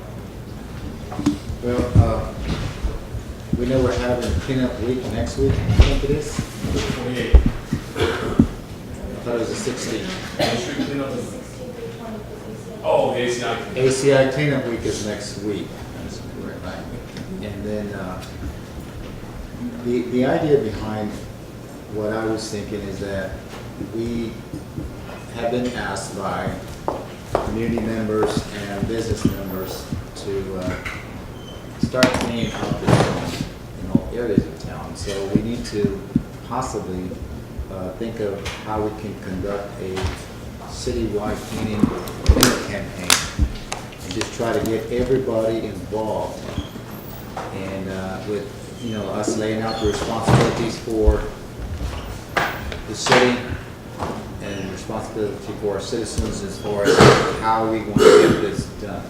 I know that in other communities, they've done citywide cleanup campaigns, and it's a long process. It doesn't happen in 1 week. We have ACI come in and clean up or pick up whatever we put out on the curb. But I think we need to start thinking long-term, citywide. What can we do to get our citizens involved, to get our businesses involved, to get as many people involved in citywide campaign, so that it not just designated week, but it becomes a expectation of the city, an expectation of our citizens that we do keep a cleaner town, that we do try to clean up our alleys and clean up everything that we need to clean up as much as we can, as best as we can with the resources we have. And so that's the initial thought behind this, and that's why I wanted to place on the agenda. I don't know if you all have any other thoughts on it. Well, one of the things that would probably behoove the community to get behind if we started, if the council, we are out there with our sleeves rolled up, with weed eaters, riding lawnmowers, whatever, and I think it would be an encouragement for everybody else to join in. There, this past week, a church did a cleanup, I'm not sure where, but it was on Facebook, and they had like 5 or 10 members who showed up to clean up a certain area. I'm quite sure, just calling them, they would join in, and then that's how it gets started. So, but I think it starts with us. And I've seen Ben over at Jalisco area in McDonald with the weed eaters one time. Probably my twin brother. And that, you know, and I don't mind because, you know, landscaping is one of my hobbies. So I'm not healthy enough to do it now, but that, I think that's something we all should think about doing, dedicating a Saturday, and I'll do the riding lawnmower. I can't use a weed eater, but one of the things, one of the things that my wife and I have done over the past 3 or 4 years is just take out the garbage out from the trash cans in town. And we've come after hours, pretty much after 1 o'clock, because there's nobody out there. But the thing is, we need to get involved, yes. One of the things that I'm trying to do right now is pick up all the planters that are out there. I'm going to take them to the house and rework those, like I did one of them in front of the World Finance. It's got to start somewhere. So we need to take that step, I believe, and get going with this, and work with City Hall and work with our citizens to try to especially the alleys, get things cleaned up. I know that we're having the new truck come in sometime. I don't know what the status is on that truck. It is at the Freightliner office because we're recalling the truck right now. We'll be here next week. And that truck is supposed to drive along the curbs and pick up all the excess grass and build up sediments that have been deposited with the rains and so forth. So that's a big help for the city, because I think our streets are not as bad as sometimes we think they are. We need to drive out to other communities as well. Sometimes we can appreciate what we have just by doing that, but we do need to maintain it. Once that grass gets underneath the asphalt and water seeps under there, then we've got erosion problems, we've got maintenance issues, we've got to spend more money and so forth. So it takes everyone And I do see some citizens out in the neighborhoods cleaning up the curb with their shovels a little bit, you know? Now they're helping out. It's not just a here, I see it around town. So I think if we sit down and call for, maybe plan this out as best as we can, to try to get a citywide movement going in terms of we're going to clean up as best as we can in our community. Yeah. And be proud of what we have. We've gotten a lot of things accomplished, and we've received a lot of different kinds of awards and so forth, and we need to continue the momentum. A lot of the senior citizens, they don't even have anyone to cut their lawn, you know?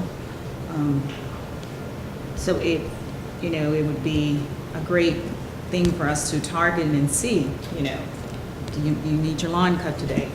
That would just go over really well in this community, is to help out our seniors.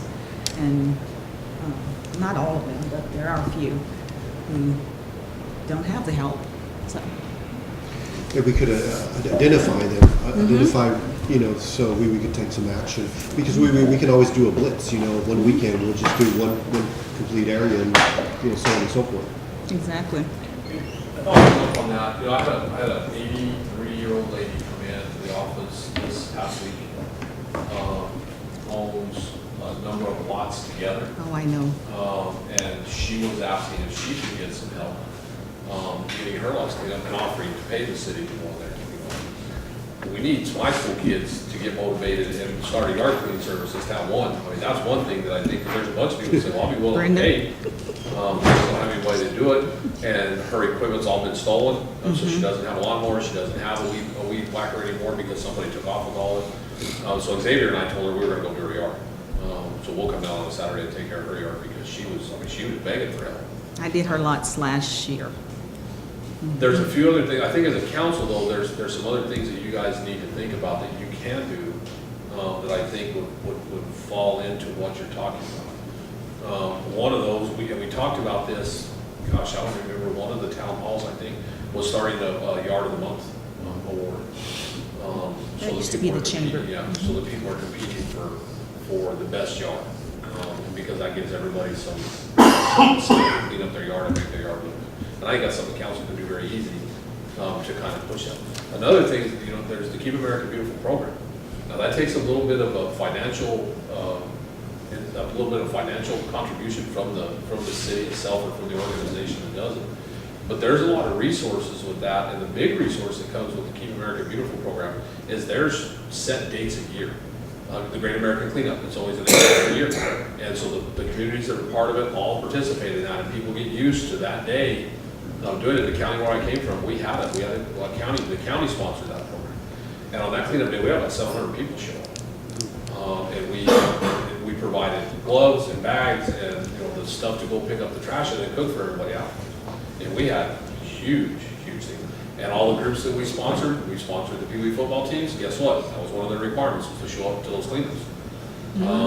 Anything that the county sponsored, their group was responsible for being there to participate in that. That was how they paid back for their sponsorship, was they participated in it. And boy, it doesn't take very long to get a lot of momentum going with that thing and because they see it in other cities, and they see it, and then it starts to become normal. And you have the Great American Cleanup in the spring, and then you have the cleanup in the fall. So I think that's another. One of the other things that we have a very untapped resource in this town when it comes to stuff, and Leah tapped them very well with the Main Street cleanup, and that's the kids at the high school. She went over and sat down with them for an hour and had 48 volunteers to participate in that Main Street cleanup. Wow. And all we're gonna do is feed them and give them a t-shirt. But they don't know they're getting a t-shirt, they know they're getting fed. They order for food, they don't show up. And you've got those organizations at the school that are trying to find service projects to participate in. So, you know, just getting stuff, Keep America Beautiful program, we went through the schools. And we got groups out of the schools, and that was a lot of the people we had that showed up. The FFA kids showed up, the 4-H kids showed up, the basketball team, the football team. Every year the football coach made those football players participate in the Great American Cleanup. 75 kids showed up in football jerseys, grabbed bags, and went started cleaning up. And we would haul off tons of trash in that event every year. Because we had to keep track of it. That was part of the program. We had to keep track of it. It wasn't 1 or 2 tons. It was 10, 11, 12, 15, tons of trash picked up in one morning. So there, I mean, as a council, there's other things you can sponsor, rather than grabbing your weed whacker and going out there and putting your cape on and trying to do it by yourself. There's programs that you can use to get to that point too. So the Keep America Beautiful program may be something that, as we get into the budget here shortly for next year, that may be something you guys want to look at funding for next year, is our match for that program to try to get them in. It's pretty easy to get them, a lot easier to get Keep America Beautiful in Main Street, because they want it. So you have some options there too. Awesome. What about working with ACI or to help us? Yeah, and I think something like that, I mean, that's an event because we don't have a city dump. That's an event they're gonna have to be part of, because we're gonna show up with 482 bags of trash and then what? So that's gonna have to be something they're gonna have to do. And I don't think that'll be a problem getting them to participate. And we probably need to revisit any type of ordinance that we currently have to help with some of this. I don't know if we have ordinances against, for instance, cars that are parked in the street and they're not working, they're just junk cars. We do, we're gonna talk about that in the next slide. All right, but Well, why don't we, I mean, we need to remember that America cleanup thing when we started with our budget, but why don't we look at some dates and look at some things that the council can do and mobilize and use all our social media and get some folks that would lead a charge down West Comal or Main Street or something. Just do it. It's not that hard. start a cleanup committee. Yes, sir. Uche. Okay. Justin, as a follow-up to what the mayor said and what Mr. Jackson said, it's very laudable to start off right. In other words, I hear Mr. Jackson saying that you guys don't really need to come and carry your stuff. But starting off right, you don't need to do it every week or every month, just the first time. Mm-hmm. That makes a lot of impression. Mm-hmm. And we can spice it up by maybe you wear yellow t-shirts. The color has to be shouting. It doesn't have to be like dark colors. It has to be a shouting color, whether it's pink, whatever. But let it shout. So everybody will know that you're out there trying to start a process. So having said that, the next thing that may come up is, fine, you guys want to clean up the city. I don't have a spade. I don't have weed eater, which gets back to what we discussed, establishing a tool shed, some kind of tool shed, because there will be citizens that don't have those implements. So we need to encourage them. If you don't have, you can come and lease one. When you're done, you come and return it. We'll work out the details. But that is also very crucial towards this movement that we're trying to achieve. Yeah, so that is one thing, Uche and I talked about that quite a bit, about getting a set of yard maintenance equipment. And it doesn't have to be anything fancy, but a weed whacker, a small mower, you know, a hoe, a rake, a shovel, where somebody can come in here and put down a deposit for that equipment and use it for the day. You know, small rental, because we can't let them use it for free, but for $1, you can come in and rent it for the day, and you can go mow your own yard, you can go take care of your own. Because we do have a lot of people that, you know, that don't have the equipment or the resources to buy the equipment, to where if we made that stuff available, and yeah, if you get a $200 lawnmower, it's going to wear out. You know, if they're renting it every day, it's going to wear out, you know, fairly quick. If we charge them for the fuel, that would be it, or whatever, and so it wears out. We wear out the equipment all the time. But if it's getting used every day, it wears out in 6 months. That's 100 and something yards. They got mowed, or right-of-ways that got cleaned up, or whatever. That's obviously making a difference in how the community looks. So that's one of the things we're looking at right now, is what would be best to put in there, and what process to run it with. We're going to bring that before the council for approval as well. But we got to get done pretty quick, because the grass is growing. More lawn, it's going to take a big lawnmower to get through some of that grass. Let's pick a day. So I guess for the short term, I know that Leah has April the 28th set up to bring some students downtown and maybe clean up, plant some flowers or whatever. And I'm going to try to get those boxes fixed by then, but you know. Is it Saturday? Yeah, it's a Saturday. It's the Saturday before the first meeting of Texas. Oh, yeah. maybe that day we could come out HEB and building? help out. She won't see it. She won't see that? She won't get that far. It's outside of the area. But what if they leave and go downtown, just? They're going to do it. Oh, okay. That schedule is down to the second. There will not be an extra second for her to see anything. Okay. Your part in the deal, you have to read it in the time frame that they give you to read it. So you don't get to write your own deal. We'll talk about that in a little bit. You're going to read what they did, you're going to do it in 17 seconds. It's a script. They gave me a script for all of us that we can alter it, but for the most part, it's down to what they're supposed So I don't get to sing the national? I'm just kidding. And I guess we could start with that. In the meantime, let's just brainstorm ideas on how we could get our community going. Well, I think that, that's a good kickoff. That's a good start. That's the one on the 28th is a good kickoff. You can probably do another one before, maybe around midday or something. Won't be miserably hot. Do it early. Why don't we see how that one goes on the 28th, and then we'll put, establishing a date for the second cleanup on the next council agenda, because that'll be right after the first lady comes. Talk about it, add some more to it there. Okay. So I didn't see you. I thought you had gone. I wanted to add something about, I don't know, do we have probational people, people on probation? Because one of the times I went through some hotels, I was trying to look at the city. One woman was complaining that we don't use people from there. When they are out there, they say they have community hours, but they don't do anything, and that's the time they check. So I don't know how true, but that's the complaint the woman was giving. Right. Probation is a totally different department from us. I mean, That's county. They can make something like that happen, but it would be through the county probation office. Oh. Now, our municipal court judge does do that all the time, and I know that they ride around with Roger, doing around the city and stuff. So the city's getting some benefit from it. They've been by the office mopping, sweeping, things like that. So. Okay. And we do use, we try to utilize public service out of municipal court as much as we can. We have to be very careful with it. Because if you can't have a sex offender working at the library or working, you have to be very careful with. It's almost like you have to do a whole background check on them before you can even use them for community service. The second thing you'll find is if you give them an they always get hurt. If you give them what? They always get hurt, and then it becomes liability on the city. So we have to be careful how much we utilize them. That's okay, we'll do it. Yeah, placement is key. That's the key component there. Placement and supervision are key. We utilize it as much as we can. It's labor we don't have to pay for out of pocket, and they're offsetting their fines with the labor that they're providing. So it really, in a way, it is money out of pocket. But the reality is, if they pay 100% of their fine in the municipal court, we get a portion of that, but the state gets a portion. If we have to do community service, we get all the benefit.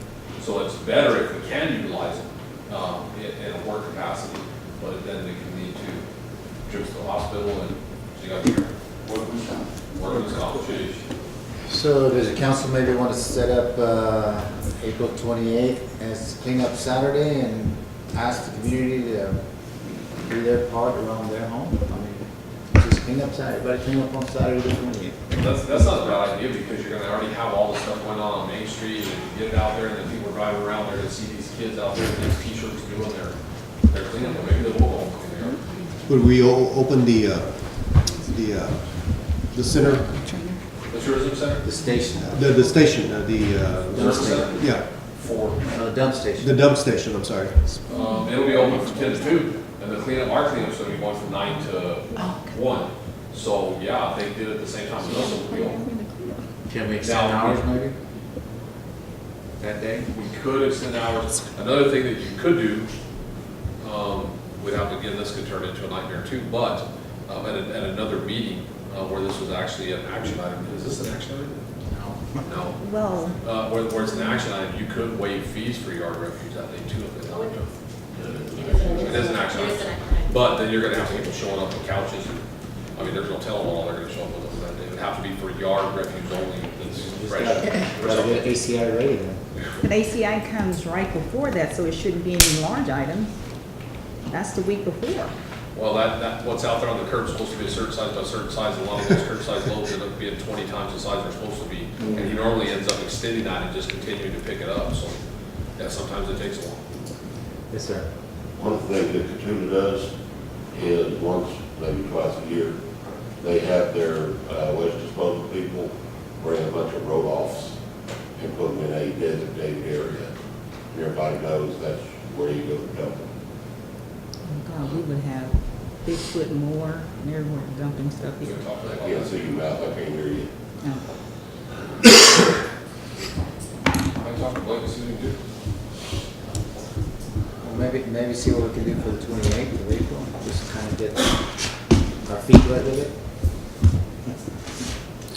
What was it called, transfer station? The transfer station. Transfer station. Okay, this is, well, it was an action item. Possible action. We entertain a motion for 28th? From when there, a recommendation, from when to when? April the 28th it was? April 28th, yeah, from The 9 Main to Street 1. cleanup is 9 to 1. So if you want to designate a time, the transfer station will be open until 2. Can you work on that, see if we can? Get it extended? Get We it can extend extended. the time, I mean, we can get Eli to stay longer. What are you saying about waiving fees? Or open it later by the time. And waiving fees? Yeah, maybe just have it go in later that day. That way, and- Well, no, since some of you like it was on the 10th, so we'll just have to stay there. Yes, sir. As you're preparing to make that motion, would that day all dumping fees be waived for everybody?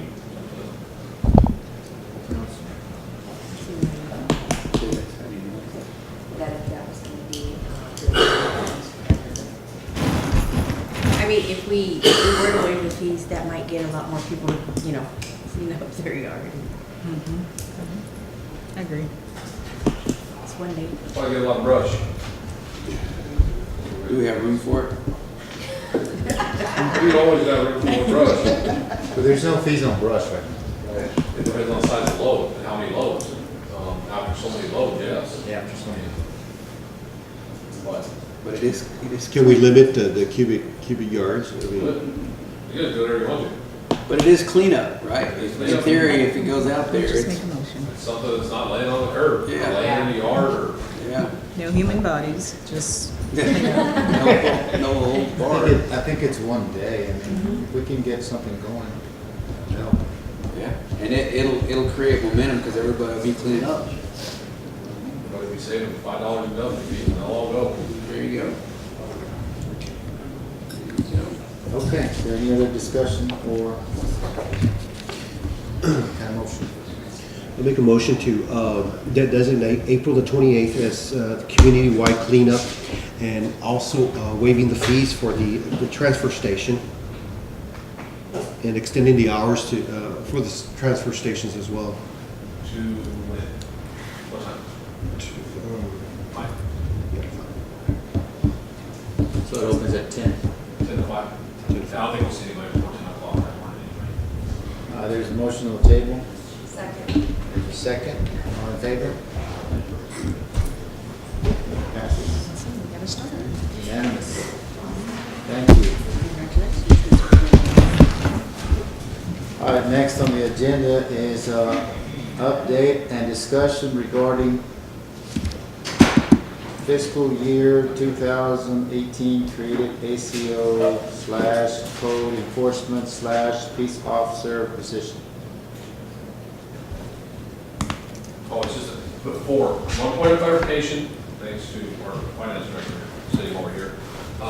You guys approved a community-wide cleanup for free dumping, not a county-wide cleanup for free dumping, correct? Yes. Okay.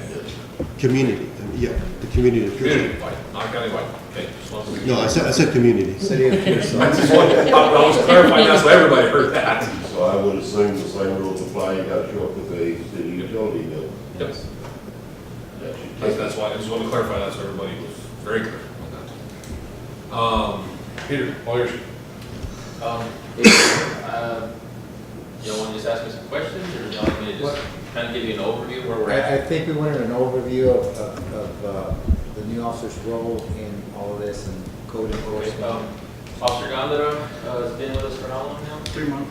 3 months, so he's been in his training period this entire time.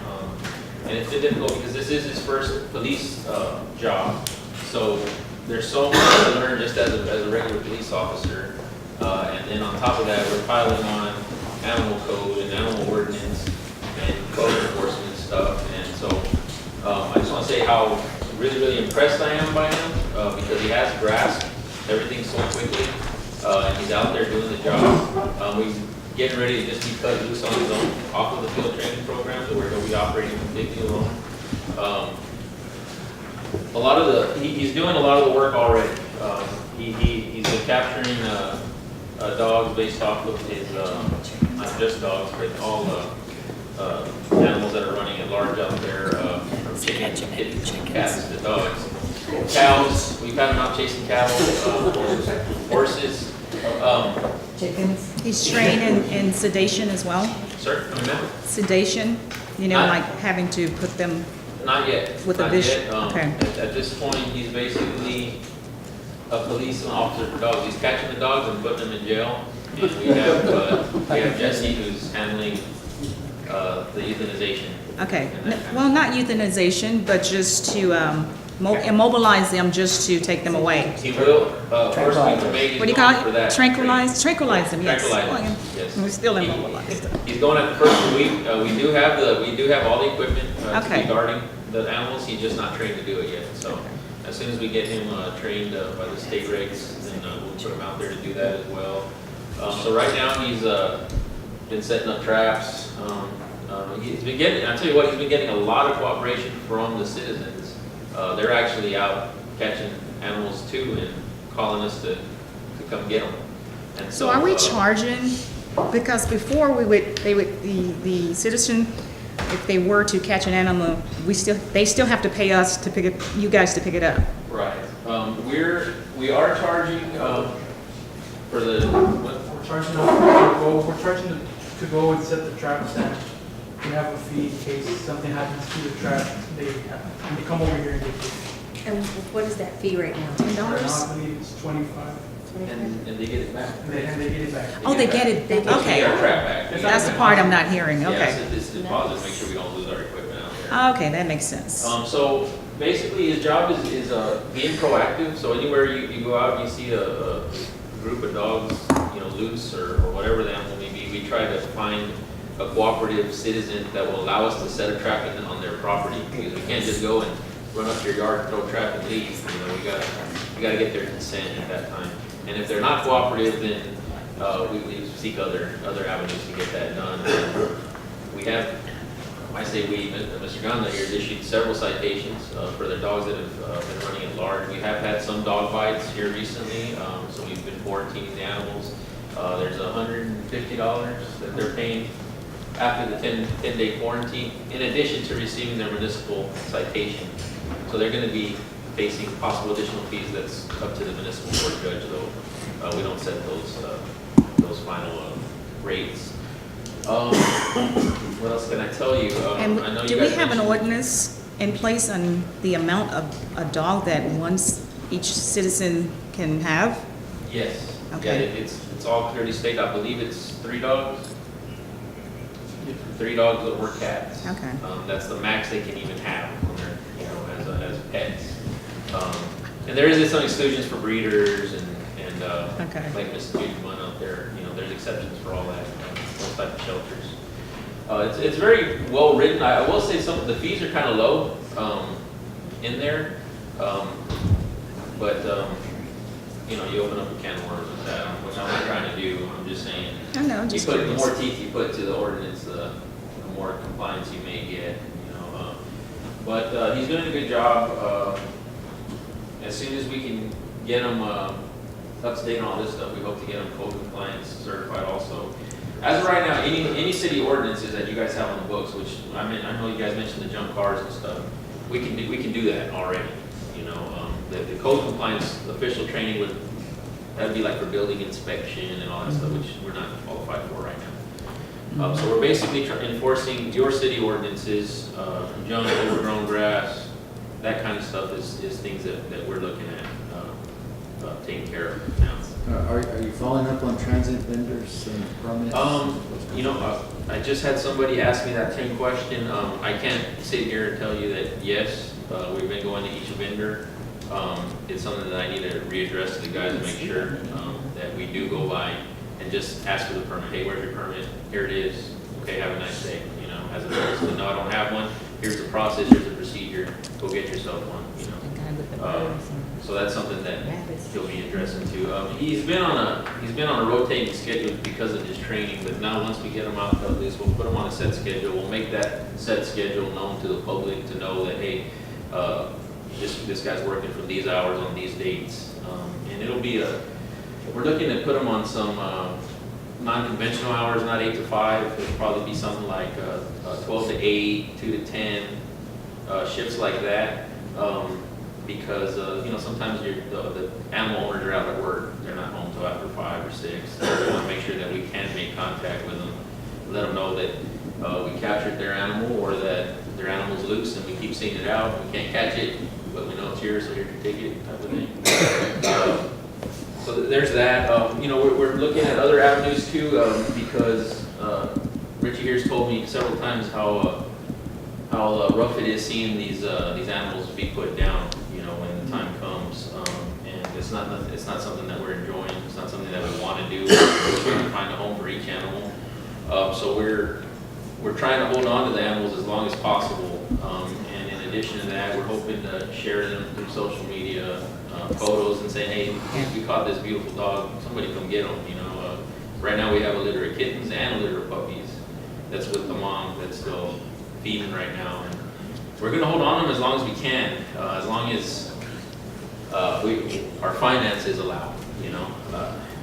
But at the end of the day, you know, we have to do what we have to do to open up space. Yes, ma'am. Do citizens just call the regular police department number, or is there? They can call us up, and you know, the ordinance calls for certain fees right now, and that's something I need to talk to the manager about, because some of them are pretty. When it comes to the adoption side, it can get expensive, and you know, some people will be turned off by having to pay $150, $200 for a stray. You know, as of right now, if you come and you want a dog and you show us that you're capable of doing a responsible thing with the animal, we're releasing him and having him adopted out. Has to be spayed and neutered. That's a requirement of the ordinance. You know? And again, that's about a $150 fee alone, spaying and neutering. So there's a lot that we need to look at. Yes, sir. I know that Castroville, they have, they get money through a foundation in San Antonio, and they have a spay and neuter program. And they do quite a few animals. So it's something that I know that I researched it, and Pearsall, Field County is listed as possibly being able to apply. So it's something that we may, or you all may want to look at. Any positive stuff like that. I happen to love animals myself. I know he does too, because he just told me the other day how rough it was having to evict some animals from our impound. You know, so. Have y'all, Peter, have y'all thought about sending out like invitations to people, you know, through social media or through word of mouth to say, hey, you know, come out and adopt these dogs or cats? My plan is to share almost daily, and what I've asked him to do is, hey, when you capture a dog, go ahead and take a photo and let's post that photo, and it'll serve multiple purposes. I mean, maybe you've lost your dog, and this is your dog that got lost, and you want to come get him, or you know, somebody might say, hey, that's a good-looking dog, I wouldn't mind adopting it. Come and get it. Come and get it. We want you to come adopt these animals, just to be responsible owners.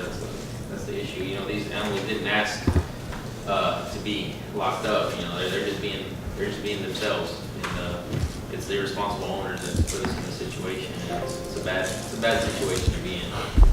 It's difficult. One of the other things, the new website, when we get it launched here in a couple of weeks, 3 weeks, 4 weeks, whatever it is, there'll be a photo gallery on the PD page, and so they'll be able to load those photos straight down photo gallery. So if somebody's looking to adopt a pet, or if they're missing a pet, they'll be able to go to the PD page on our website and see all the animals that are there, and see if their dog's there, or their cat, or their horse, or goat, or whatever, and then see if there's something there they may want to adopt. If the animals ship, do y'all have the capabilities of, scanning? We don't know. We don't, but we do. The vet does. That as well as that little clinic that comes to Oh, we do have Tractor scanners, Supply. I'm sorry, yeah, I didn't realize. that we You do? have a scanner. You do? Yes, sir. I think it you name and, what was it, what does it give you when you read it? I believe it tells you if they have something. How do you figure out? What we've done in the past is take it to the vet, and he's been. It tells you what company to call or something, and Yes. you give them that number, because the reason I know it, because I got my dog shipped, you know, and you call that number, and it tells you who's the owner, and blah, blah, blah. Yeah. And most of the time when they're chipped, they want those back. Exactly. So are we are charging if they want to adopt, or we're not? Right now, No. we're not. It is in the ordinance. Let's So change it. I don't want to openly admit that we're violating an ordinance. To the police. I don't want to kill the dog. We need to revisit that, make that ordinance. Peter, there's a page I follow on Facebook. They post a picture of the dog, and they actually put a timeline of when they're supposed to be put down. Yes. And they tell the name of the dog, his personality. They update pictures of him daily, and the majority of the dogs that you get adopted. Yeah, well, our ordinance again is 72 hours, so that's not a lot of time. That has to be said. So Yeah, we need to revisit. We've been holding dogs for about a week or two, trying to see if somebody can come up and get them. I mean, there's been some really good looking dogs. I made calls to all my family and friends trying to get somebody to come get this dog, you know, but, And I mean, they're good looking dogs. No. No more? is somebody there, like during the day, to where people can go and look at the dogs? Yeah, I mean, him, and we also, every officer has access, and also the city workers that are out there can go out there and show. We do need, I mean, if somebody does want to adopt, then we got to generate a report and who we're releasing it to make sure that the dog has met the 72-hour requirement to be considered abandoned, because, you know, I don't want to give somebody's dog away, you know, but if we tell them, hey, this dog is here for 2 weeks, the ordinance only required 72 hours, and we adopted them out, I'm sorry, I mean, we're covered by the, as far as the city's concerned.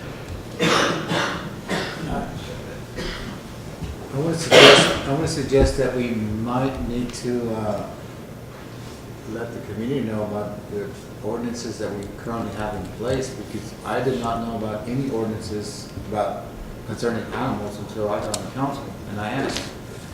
They may not know at all. You know, that you're supposed to have only 3 pets, and they should be in your backyard or somewhere. And not tethered. Well, one Not thing that, tethered, maybe, or, you know.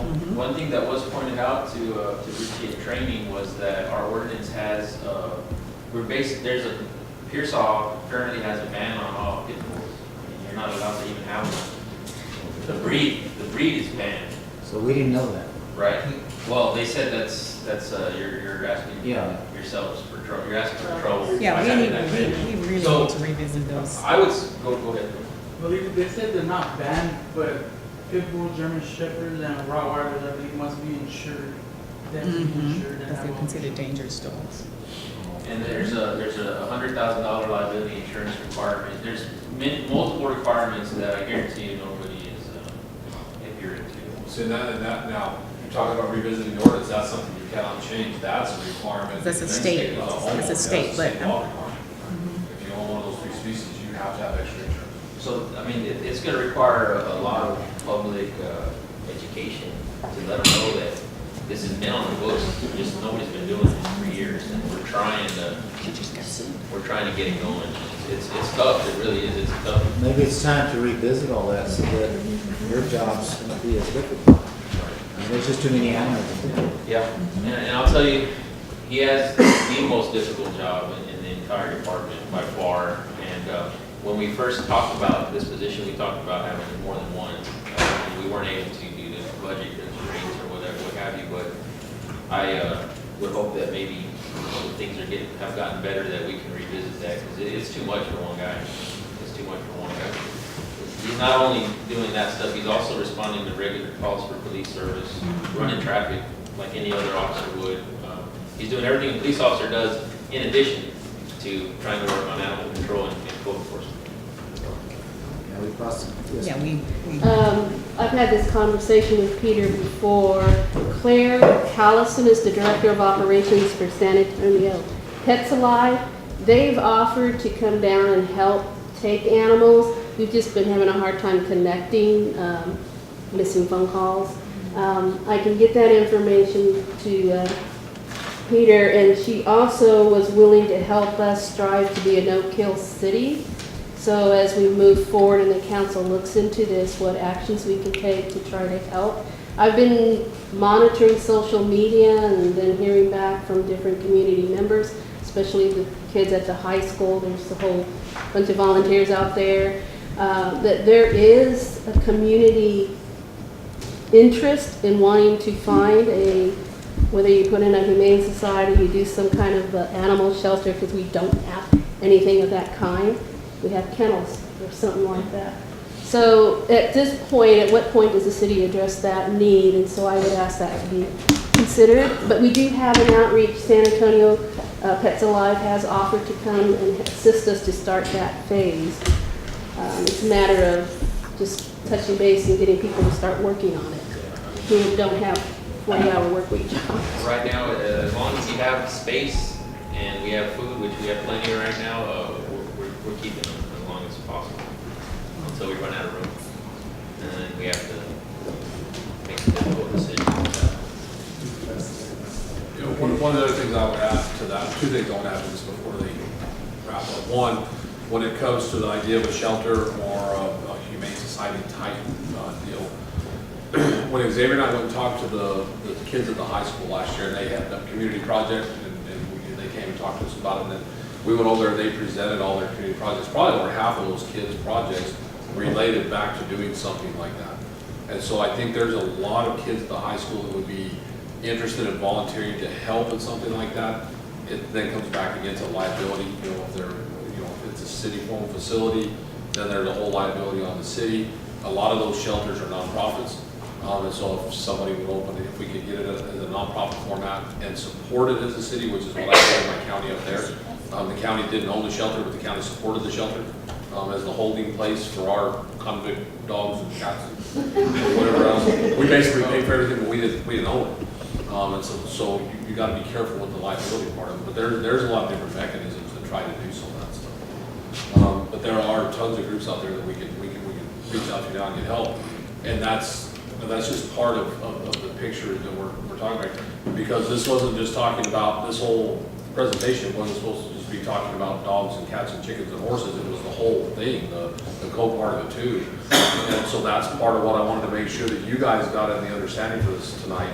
You know, he's made it through his training as an officer, and now he's starting to get a grasp on the animal ordinance. But there's all those other ordinances, so it's going to take some time. And what Peter and I have talked about is once he gets a grasp on one, then we add in junk vehicles.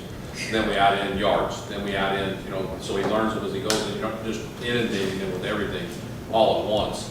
And then it's completely overwhelming. So it's going to be a process of just adding to, after we get each step mastered, then we'll add to something else until we get to that point. So obviously dogs was the thing that we'd heard about the most prior to this. So it was animal control first, and then we started talking about start adding in the other stuff. Well, we commend you, Chief Salinas and Officer Randall, for all the work that you're doing to help out the community with the pet situation. And all the guys have bought in on this, so, I mean, just about, including myself, I mean, we've all gone out and picked up dogs ourselves, just because, the community needs it done, so we're trying to find a way to get it done. Awesome. Bottom line. You should have brought the net gun tonight. We could use Dave Ritchie as a target.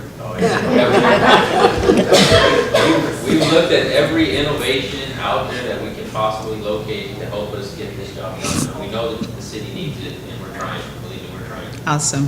Thank you, sir. Thank you. Okay, next on the agenda is update regarding the fiscal year 2017 audit. Okay, Mr. Mayor, folks, and council, just want to go over a few things real quick when it comes to the status on the audit. The chapter expansion of the 2017 audit is just about complete. And we're at the point now where we're on hold waiting for information to be returned from some other entities, including information from the county tax assessor auditor and from former council members. Some of you finished your letters tonight. We still need those letters from a couple of council members, former council members, and we're waiting on information from the auditor that we can't get. We hope to get that information all in by the end of this week. If you're not completing your letters, please make sure you do that tonight before you leave. Once we have the missing letters, the information, the final version of the audit will be completed, and we'll need to hold a special city council meeting to present and hopefully adopt the audit prior to the end of the month. Our deadline to file with CAFR is April 30th. We got a 30-day extension because we're waiting on some of that information to come in. But it has to be done. We won't get a second extension on it, so it has to be done by then. You guys approved the workout agreement tonight. That was one of the big things. Getting the letters done and getting the information to the counties is where we're kind of sitting at now. I just want to point out again that this has been a monstrous process. And I believe that each of you, when you get a chance to see it towards the end of the month, will understand how much time and effort is put into the process by our auditors, the finance department, and our directors to provide the most comprehensive audit report that the city's ever seen. This effort will set the bar for audits very high for this city. It will provide a level of transparency never seen in this community before. Completing the first of anything, of course, an audit like this in this format will be daunting for Josie and her staff. However, the format is now established, the process is in place, and the CAFR in years to come will be easier to complete. I didn't say easy, I said easier. The first time is always the hardest, so of course with anything. I'm quite sure Josie is pretty happy this process is almost over. I have no doubt that she's learned a lot through all of this, and that's another big bonus in this, because with that knowledge that she's gained, the city of Pearsall will be better off in the future as well. So we're getting really close. We'll make sure we have it done by the end of the month so it can get submitted everywhere it needs to get done, but we will have to have another meeting to present it for you guys to send. Just want to let you guys know. And not very many cities subject themselves to this type of audit. Josie knows why now. Appreciate the work. Yes, thank you. Okay, I guess we'll move on to 10, manager's report. Mr. Mayor, Pro Tem Council, the proposed annexation, two things that I want to mention when it comes to the public hearings we had and the proposal that's been set before you. First, we keep hearing comments about properties not receiving services that should have been required when parts of the city were annexed. And there were some people in the public hearings that brought this up too. I think there's a big misunderstanding on some of this, so I want to make sure we try to clear this up. Now, we did hear a couple of comments at the annexation public hearings about this subject as well. What everyone needs to realize is that if an area or lot was not developed when an annexation occurred, and that's any annexation in the back history of the city, so there's numerous ones that developed the city. But if the lot or the area was not developed, there would not have been a requirement for the city to provide services to a vacant lot or vacant building. So they kept talking the other night about the lots out on Roosevelt someplace. Those lots weren't developed at the time the annexation was done there, so the city was not required to put it out there. 20 years later, people started developing those, and then they wanted the services put in. Well, we have a city ordinance that says at that point, then you have to pay for the services to come in. So we keep hearing about stuff that wasn't done in previous annexations, but all those lots that we keep hearing that about are lots that were not developed, or there was another property that was vacant at the time that was brought up the other day too. So there wasn't a requirement for those things to have been done during those annexations. After the initial annexation is completed, future development, including adding city services to those properties, becomes the responsibility of the landowner. The second thing I wanted to point out is I want the council to know that we followed up with everyone who had questions and concerns in the public hearings, and have done our best to answer their questions. So we took care, Crystal took care of this, I do, Ms. Maldonado, with their letters, and I think that everything else, every other concern or question that came up in the public hearings, we've addressed those, and have them all taken care of. That question, what developed, Can't ask questions. oh, okay. You can come and see tomorrow, I'll answer your question. Second item, the First Lady of Texas visit. Schedule's getting closer to being finalized for the First Lady's visit on May 1st. Obviously, we will need the city council in attendance at this event if you can be there. We'll give each of you a more detailed schedule as the time gets closer. They're being really slow about getting information out. Obviously, there's some security concerns with it being the First Lady, so we're not going to know final stuff until right before they come. But the times have shifted around. It's in the afternoon now instead of in the morning. So we think we're going to need the city council about 2 o'clock that day. So just if you can reserve the afternoon on that day, that'd be a big help. What day is that, I'm sorry? On May 1st. May 1st. So Tuesday? We'll have numerous local individuals and groups participating in the event. We have groups from the high school. We have the little girl who wrote the Almost Boy book. We have some other, there's the high school ROTC participating. Our committee's participating. We'll have you guys participating. So we have a pretty big group participating in the first event, which is a closed event. And then we'll go to the second event, which is open to the public. And then, of course, everybody can come to that portion of it with the First Lady. Leah's working hard to make sure that this event is one that will leave a lasting impression on the Main Street folks, the First Lady and our local citizens, so we'll take around pretty good together. Neighborhood Center Replacement Plan. I received an email from Melanie Frisky, who's our TML Insurance Department processor, yesterday, stating that the insurance pool is still considering our proposal. I received an additional email today asking for projected cost estimates to go with the proposal. We'll be providing those to her tomorrow. I'm not sure if this is a good thing that it's taking this long to get an answer or not. Obviously, the fact that we didn't get an immediate no suggests that we might have a chance of getting our plan approved. I'm hoping that the longer review is merely them looking at the legal issues associated with it, and that they want to approve our plan. As we talked about, they've never seen anything like the plan that we presented before. It's very outside the box. The staff that we talked to when we gave the proposal to them, they loved it, but they don't get to say yes or no. It has to go up the food chain. And so I'm sure they're looking at, okay, what kind of precedent are we establishing if we allow them to do this? How they're going to change our whole insurance pool if we allow this to happen? But the people that we've talked to there at this point, they were very supportive of us trying to do what we're trying to do. I think the fact that they're asking for cost estimates now is trying to, my opinion is they're trying to make sure we're not going over the total allowable insurance over there. And if we can show that we're staying at that or below, I think that's probably what they're waiting for. And I think we may hear an answer to this pretty quick. We've had a couple of groups come in and provide some proposals on the items the council requested to be provided at Patino Park. So I have pretty solid numbers on that part of it. The rest of it we'll get put together in the morning. We'll keep working with those groups so that we have completed plans ready as soon as we receive the whole board approval. So as soon as we get a call back from them, we should have stuff in place for you guys to sit down and vote on some stuff and get. Speaking of parks, where's Ram? Is he still here? You better wake up back there. I am. As part of the planning process for the potential work at Patino Park, our Parks Director, Ram, reached out to the Texas Parks and Wildlife Division to make sure that the renovation plans that the council approved would be allowed at Patino Park. This was necessary due to the fact that Patino Park was completed in part with the Parks and Wildlife grant. So the original park, they used the grant for Parks and Wildlife to build it. Mr. Otero was able to reach out to Texas Parks and Wildlife Division and get confirmation that we can replace any and all equipment at the park based on the age. It had already reached the maximum age span, so it was okay. That was good news to receive. However, there was also another part to the statement given by Texas Parks and Wildlife Division that was pretty nice to hear too. Texas Parks and Wildlife Division employee who answered the information request is also the employee who is charged with monitoring our parks to make sure that our parks are in good shape, they're in compliance with the grants and everything else.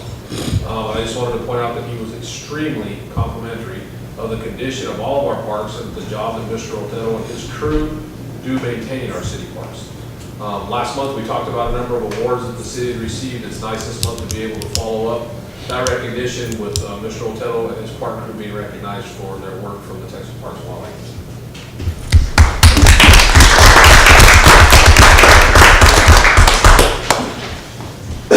Thank you. He also said that he goes all over the state and he has some of the best ball fields that he has ever seen.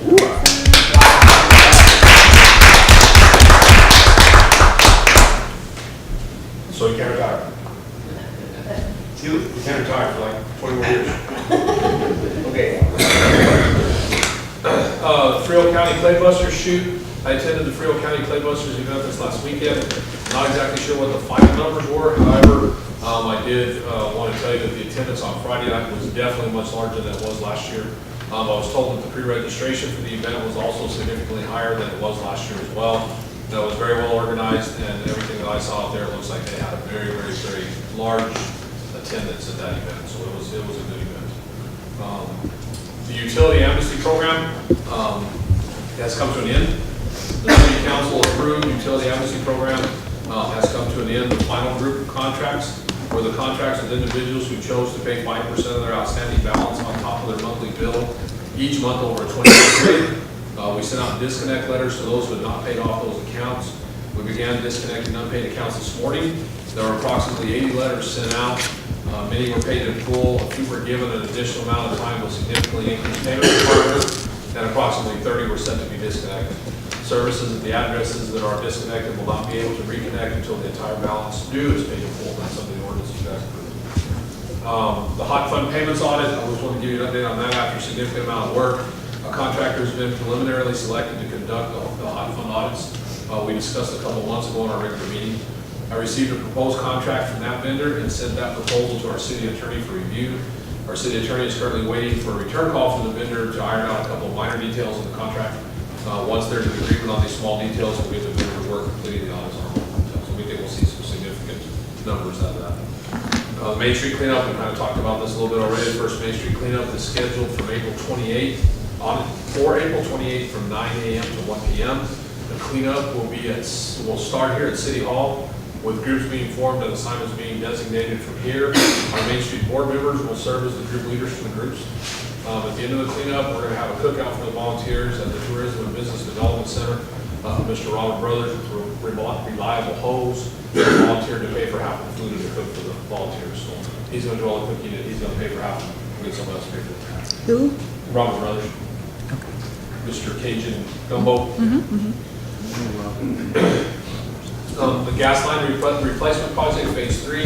The bids were received last month for phase 3 of the gas line replacement project authorized under the CO 2016 bond.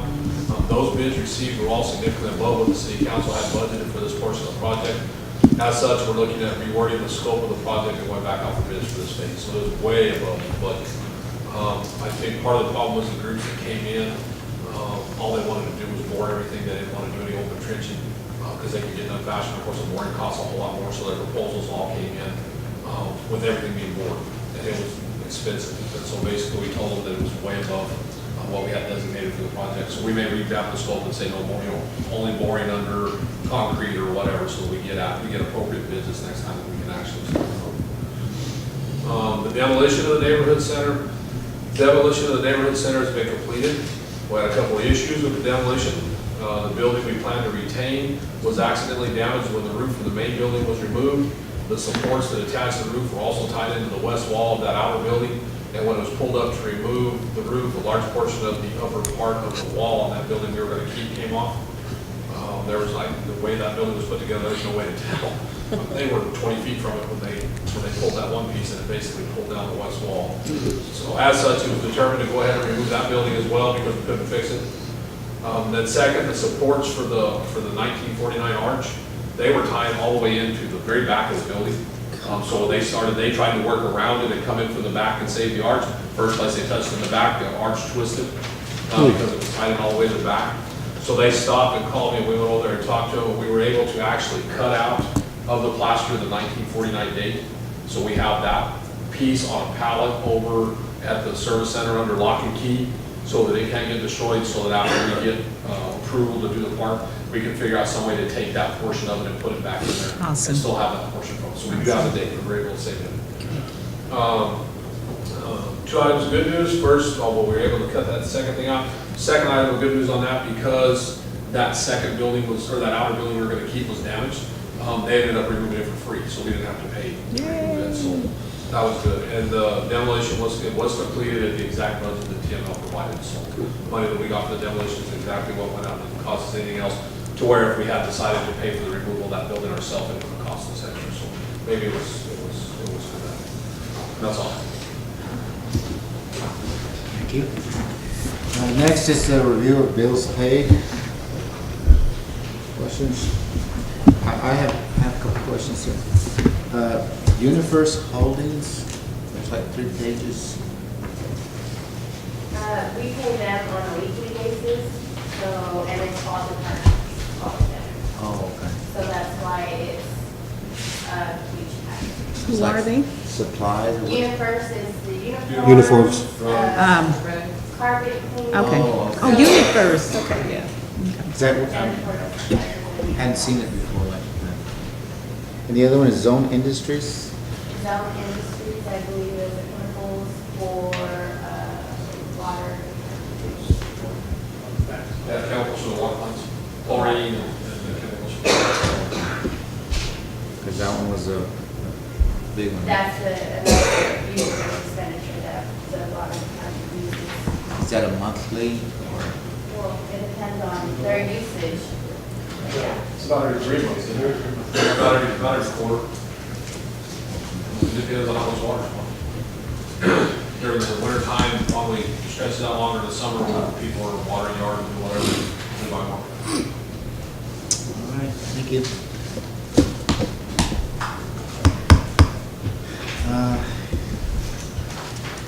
announcements? Leah has a general announcement she needs to make, so you guys are prepared for the First Lady's visit. Something that we are going to need to know is the Texas pledge. I don't know if everybody knows it, I just want you to be aware that it is something that we are going to be saying. And since the First Lady of Texas is going to be there, I want to make sure everybody knows it.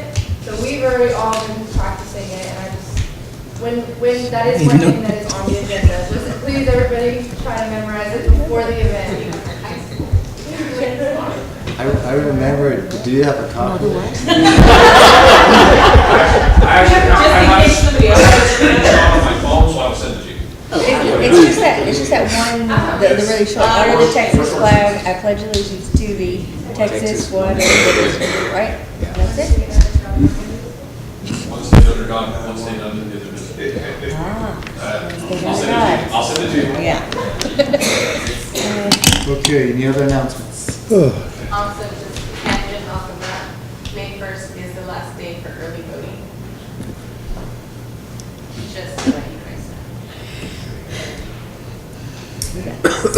Oh, and maybe you can't. All right, anything else? What, to you, as a general announcement, we have to have one more meeting this month, to approve audit. So, we'll just, as soon as we get the audit, we'll ask you guys for dates. And then if there's anything else that you want to consider at that time, we can bring it up in inquiries. Okay, so we're moving on to 13.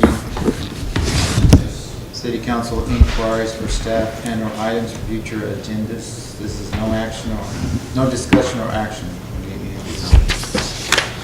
Is there anything y'all want to bring up? Just that Moreno Street. What is it? Moreno Street. Fixing Monroe Street? You need two in there. Is there a third council I'm person? sorry, what was it? Moreno Street.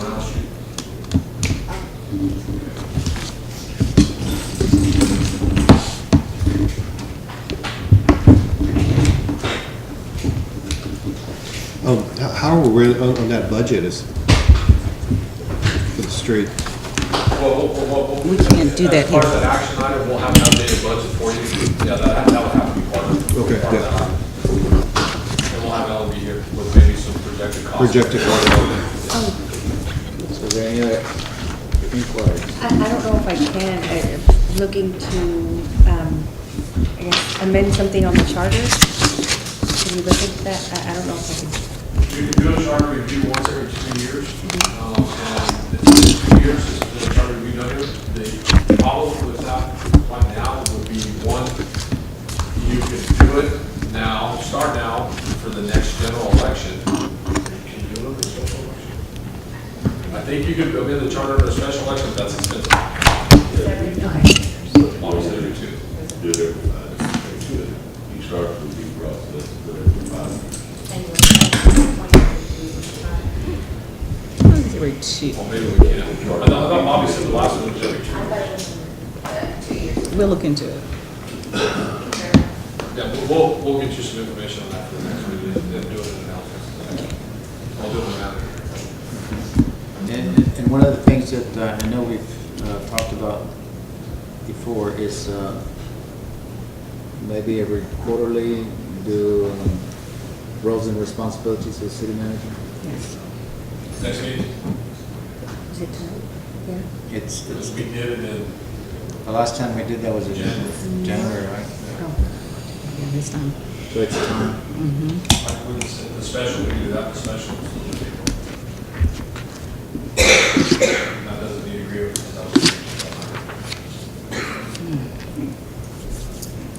Okay, is there anything else? Yes, I'm going to direct the city manager that since we have another meeting in this month, that we advertise for place 7, because I don't think it's a smart thing to leave that open for after the elections, if you following where I'm going.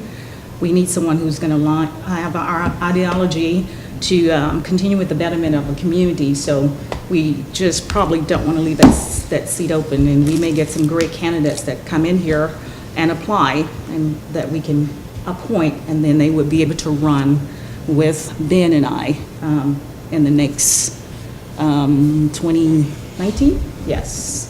So, You want that advertised into? ASAP. ASAP. Yes, so we will be able to interview and choose someone at the next meeting, which is in 2 weeks. Special. Yes. We'll verify tomorrow, the auditor will be here again tomorrow, and we'll get our final wrap up and figure out. The only thing that's holding us up right now is the tax assessment, and that's what's holding us up, we have to have that information, she's been asking for it for a month and a half months. And so that's what we're waiting on, once we get that, we're just about done. So I will get that done.